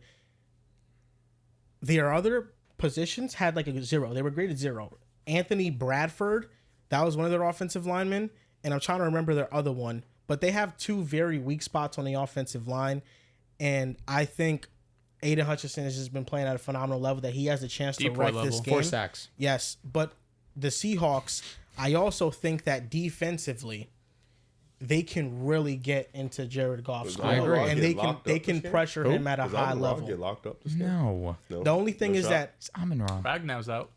yeah, Byron Murphy, he has a I think a hamstring injury right now. Mm-hmm. Leonard Williams, he has a rib injury. I think they can probably play through it. Boye Mafia's been playing elite. I'm gonna go with the Seattle Seahawks. I think Geno Smith with these receivers, JSN, Tyler Lockett, DK Metcalf, I think they just have enough to exploit the Lions secondary. I'm going to be honest. They played last year. I think this Detroit defense is legit. I think they're good. I think they're really good. I That's think why they're this is tough. really fucking good to Yeah. the point where I don't know if they have a hole anymore. I think this is a tough matchup for I think both teams. I think this is a toss-up game. Because now it leads me back to week 1 where Matthew Stafford just understands how to pick apart the Detroit Lions team. And I look at what happened week 2 and week 3. Arizona's coming off a near flawless offensive performance. Shut them the fuck down. Against the Buccaneers, where they're coming off a near flawless performance against the Commanders, shut them the hell down. Although they did end up losing the game, they only gave up 20 points. And also it's because Jared Goff was shacked in a fucking fool. 2 INTs. Okay, so I remember the offensive lineman. Sorry to cut you off. Forsyth was playing right tackle. Dehls, you're gonna love this. It was Laken Tomlinson, the other guard that received the 0. terrible. Yeah, their guard play is legitimately ass, but their tackles have been all right. So I got the Seahawks winning this game. Even if they lose, though, I think they're still for real. I mean, it doesn't change my opinion on them. Respect It's gonna be that. close. And also, whether it's Ken Walker or it's Zach Charbonnet, I've seen the Detroit Lions rush defense be one of the best in the league this season. I'm anticipating they shut that down. Getting pressure on Geno Smith, that's been a big concern for them. But Geno, of course, does a great job of avoiding sacks. I think we see Aiden Hutchinson leave his mark on this game. Most sacks, highest pressure rate as well. He's been an absolute demon. I trust also that, even though, let me not say that, I believe that they can do enough on the offensive side because that's been the real issue for the Detroit Lions right now. Jared Goff has been holding the Detroit Lions back from reaching their maximum potential. You can also add to the fact that their offensive line hasn't been to the level that we were anticipating coming into the season. You mentioned Frank Ragnow banged up.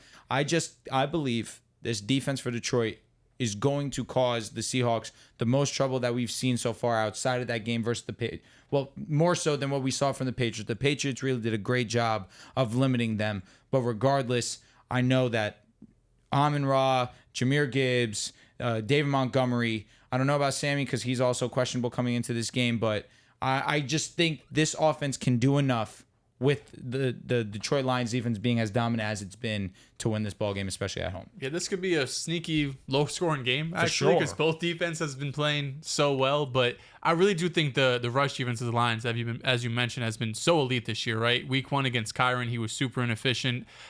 Second week, you go up against who they play? Buccaneers. The Bucs. Yeah, I mean, Rashad White.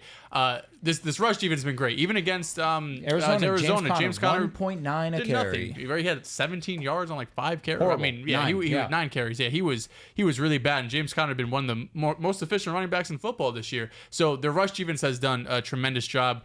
I don't know. I think Kenneth Walker is gonna play. My gut tells me. I think he practiced He has Friday a better of last chance to week. play this week. So he's working his way back. Zach Charbonnet actually was fantastic in week 3. Shout out to Zach Miami's Charbonnet rush going up defense against for you? Miami, but it's gonna be a whole different beast this year. Or this week. So even if Kenneth Walker plays, I don't think he gets like 100% of the work, right? Zach Charbonnet is still going to be incorporated, so he can kind of ease Kenneth Walker a bit back into this offense coming off his oblique injury. But I got the Lions in this game. I think there was a really solid victory in week 3 against the Cardinals. That was a potential trap game because Cardinals coming off one of their best wins, their best win of the season, one of the best wins in the NFL, smoking the Rams by 30 points. You go into Arizona, you get the W. Even though it's a little ugly offensively, Jared Goff still didn't look great. Got away with a couple of things like that 2-minute Warren interception, got a little lucky. But I think Detroit right now, it hasn't got off to the hottest start, but I still believe in this team just because of how great this defense has shown and their run game, right? You're talking about Jahmyr Gibbs and David Montgomery coming into the year. We knew how great a rush offense this team was going to be. We were just expecting Jared Goff to be playing way better off of that. The offensive line maybe hasn't been as MVP great, but Jared Goff's got to be better than this because with all the weapons you have, Jamison Williams breaking out too, although he had a slow week 3, there's no excuse for you to be holding this team back. It's way too good. It's like the 2022 version of the Eagles, right? When Jalen Hurts there, he was the biggest question mark. He was able to produce. This team is right up there offensively with all the talent they have, the play caller they have. So it almost feels too good to fail for the rest of the season. I'm not just saying that because Jared Goff is my guy too. Please don't make me look like an idiot for the rest of the year, Jared. But I got Detroit in this game. This is a 50-50. And I say that because I think both teams have been playing really well. Detroit's offense has to catch up with his defense. And I think their defense has been performing at a high level. Granted, the competition hasn't been the greatest, but you know, you play who you play, you lock up who you lock up. Seattle's defense has also been playing great. Detroit's competition's been pretty good. Rams, Bucs, Healthy Rams too. Cards. Bucs, Healthy Rams is right. Yeah. Bucs are okay. Cardinals okay.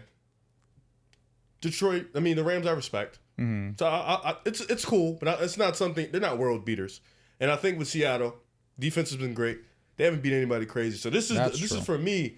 This is the real test for both teams. I think this is a legitimate test for both teams to prove where they're at this point in this season, mainly for both their defenses to see how legitimate these two defenses are. For me, I think I'm going to go with Seattle. I think I'll take Seattle in this one. I think Geno has just been safer at this point in the season. I think he'll be safer in this game. I think Jared Goff, too many times in this season, we've seen him kind of hold this team back, kind of make silly mistakes, kind of become rattled. With Geno, we haven't seen that, and I think I trust him more with the ball. I think this game is going to be close as hell, and I think I trust Geno in the fourth a little bit more than I trust Jared Goff because he just hasn't been that good. Last thing I want to say, DK Metcalf is solidifying himself as one of the league's best. He's going to continue that this week. I do believe that. Carlton Davis has really locked in outside of that week 1 performance. He's been awesome. But if they continue to move around DK, JSN, and continue to really be random on the offensive side of the ball with their play calling, DK is going to continue to have another great performance, and he's already been one of the most exciting players in football this year. You know, Ryan Grubb, what he's brought to the Seahawks offense, he's brought freedom for players to make their own decisions based off the certain coverage looks that they get. The touchdown pass that Geno Smith threw to DK Metcalf, it was a coverage that DK Metcalf saw, and depending on it, he either is going to have a dig or he's going to go up and for a post. And DK read that right, Geno read it right, and then that's why he threw the post. So this offense has really opened up the possibilities for Seattle, what they can do, because now everything is not just about what you have called. It's about adjusting to what is also being called defensively for the other team. Now, the injury report for the Lions, Alex Anzalone, concussion. Brian Branch, he has a neck injury. Sam Laporta, undisclosed injury. And Brian Branch, I believe, is in concussion protocol. And Davenport Aleem McNeil is on the IR. has a shoulder injury. Frank Ragnow has a pec injury. Ennis Rakestraw has a hamstring injury. And then for the Seahawks, it's Jerome Baker, Byron Murphy, Nwosu, Kenneth Walker, Leonard Williams, all questionable. And these are just some last stats I want to finish off of.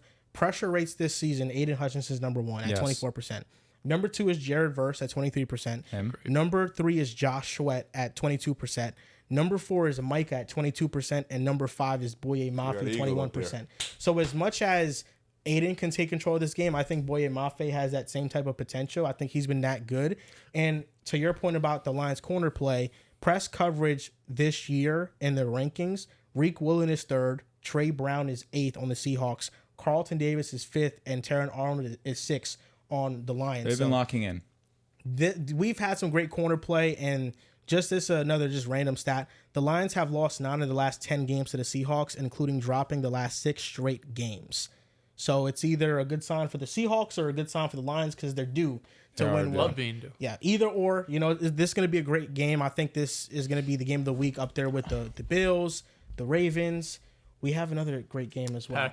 Packers, Vikings. To be honest, yes. very sneaky. Arizona, Washington's going to be awesome. Yep. Entertaining. Hell yeah. Yes. Hell yeah. Like stakes though, Vikings, No, Packers. for sure. Yes. No, I just mean watching wise. I'm Yeah. really excited. We got a lot of great games this week. Those were our NFL Week 4 predictions. And as always, you guys know that we go rapid fire at the end of the show to make it easy for our editors. So Week 4 NFL predictions. Last week, not the best week. Looking to bounce back this week. Cowboys at Giants. Taking the Cowboys in this one. Yeah, Daniel Jones stinks against the Cowboys. I would love the Giants to win, but I'm going with the Cowboys. Shout out to Malik Neighbors. Cowboys won. Give me the Cowboys in primetime. Bengals at Panthers. I am going with my upset of the week. Give me I Carolina. wish I was as bold as this man, but I'm going to take the Bengals. I am rooting for the Panthers, but the Bengals are going to win. If Andy Dalton ends the Bengals season, it's just the script writers are cooking right now. But I got the Bengals, man. I can't give up on them just yet. I think they win this game on the road. Saints facing the Falcons. I'll take Kirk Cousins in this one. I think I'm making a last second change. Uh-oh. I'm taking the Atlanta Falcons to win this game. I think the Saints bounce back with the W. Lock that in. Yeah. No, I'm sure. Earlier in the show, I seen his face. I think he wanted I to was take the thinking Falcons. about it the Yeah, whole yeah. episode. I really was. Yeah. I'm going to go with the Atlanta Falcons. They're 0-2 at home. I feel like they're due to win one in front of their home crowd. I'm going with the Atlanta Falcons. And the Saints have a lot of injuries. Jaguars at Texans. I am easily taking CJ Stroud and the Texans bounce back. No game. thought in my mind. Give me the Texans. Texans. Jaguars are imploding. This could be the game that Doug Peterson gets fired after. I'm going with the Texans as well. The Broncos at Jets. I am easily taking the Jets in this one. Come on, baby. Give me those Denver Broncos. Yeah, Jets win comfortable. Give me Aaron Rodgers and those Jets. Next game, the Vikings at Packers. Potential game of the week. I am going with the Vikings in this one. I'm going with the hottest team in the NFL, Minnesota Vikings. Jordan Love's first game back against the Vikings. That's not a pretty sight. Give me the Vikings. I love the Vikings so much. There have only been 2 passes that Sam Darnold has attempted where he has been trailing. I think the Packers' goal to win this game is to have a lead. I think the Packers will win this for game, every team. but this will be a close game. Very sneaky. Oh, shut up, Dehls. Very sneaky. He's picked against Minnesota 3 weeks in a row. No, I have. Yeah, the only one I picked for them was the Giants game. Yeah. Next game up, Steelers at Colts. I am definitely going with Pittsburgh in this one. Give me Steelers. They make AR wildly uncomfortable. Steelers win an ugly one. Give me the Colts upsetting the Steelers. I think this is a trap game for the Steelers. The Colts have the best pass blocking offensive line. They have a great run blocking offensive line. Jonathan Taylor, I think, has a great day. And Anthony Richardson, I don't think will be as bad. I think he bounces back. Give me the Colts at home. Rams at Bears. I am going with Chicago in this one. Give me Ramley. I just think that I can't trust Caleb right now over Matty. You know how I feel about these dome teams going outside, man. Give me Chicago. Give me the Chicago Bears. I think this is Caleb's first clean game of the season. The Rams had a great victory against the 49ers, but I think the Bears bounce back and their defense suffocates the Rams offense. Next game, Eagles at Buccaneers. Saquon Barkley continues the tour. Give me Philly. Fly, Eagles, fly. Breaks my heart. Bucks win. Fake. He's done. I'm a Hearts guy, Even not with Eagles all guy. the injuries, I think the Eagles win this game. I'm flying, baby. I'm flying high with the I hate Eagles. that you're flying. Patriots at 49ers. I am easily taking the 49ers. Lock of the week. San Francisco. Niners. Give me the 49ers. Commanders at Cardinals. Sneaky best game of the week from an entertainment point. For sure. I'm easily taking K1 in this one. Come on, Arizona. Give me the Cardinals. Give me Arizona. I think their offense is just as good and their defense is better, and that's why I'm going with them. The Chiefs at Chargers. Taking the charge. I lied. I'm taking the Chiefs in this one. Unfortunately, Chiefs aren't losing. Taking the Chiefs. Let's see if Kareem Hunt gets involved. 3 touchdowns, 0 interception game from Patrick Shout out to Mahomes. Kareem. Bank on it. That's what I'm putting in my slip this week. Okay. You know, Mahomes bounce back game. Kelsey over. Is that financial advice? I don't know just yet. It's not financial advice. Okay. Thank you for saving me No right problem, there. no problem. You got to put that disclaimer in there. I don't want to go with Travis Kelsey. Rasheed Rice, I'm going with 100%. That's fair, but I think this is the one. Browns at Raiders. I am going with the Browns, and I don't feel good about it. I'm going to take the Raiders. I think that pass rush makes Deshaun Watson fuck up. I'm undoubtedly, yet uncomfortably, going with the Browns. Neither team picking them makes me feel good, but give me the home team, the Raiders. After an embarrassing loss to the Panthers, I think they bounce back. The Bills at Ravens. Oh, always going with Bills Mafia. I think the Ravens are going to win this one. Derrick Henry masterclass. Going with the 2-time MVP Lamar Fraudulent. Jackson. I think the Ravens have too much at stake to lose this game. They really need to win it desperately. They're at home. Give me the Ravens. Show up. The Titans at the Dolphins. I am taking Tyler Huntley in this one. In the ugliest game of all time, give me the Titans. Give me the Titans. Last week, the Dolphins had a backup quarterback. This week, they have a Pro Bowl quarterback in Tyler Huntley. He's going to make Tyreek Hill and Jalen Waddle's life a lot easier. Give me the Dolphins at home. And the last game of the slate, Seahawks at Lions. I am going with Geno in this one. Give me Seattle. I think Detroit wins this one. Give me the Lions. Give me Geno Smith and the Seattle Seahawks. I'm rolling with what Riv's picking. We're going with Seattle. And that's going to do it for our Week 4 NFL predictions. You guys can follow us on Twitter at Pick Aside Podcast, on Instagram and TikTok at Pick Aside Podcast, on Twitter at Pick Aside Pod. Sorry, I messed up there. And if you guys want to help out the podcast in a different way, download ProsPicks, use code PAS, play $5 to get $50. Thank you for watching, and we'll see you guys next time.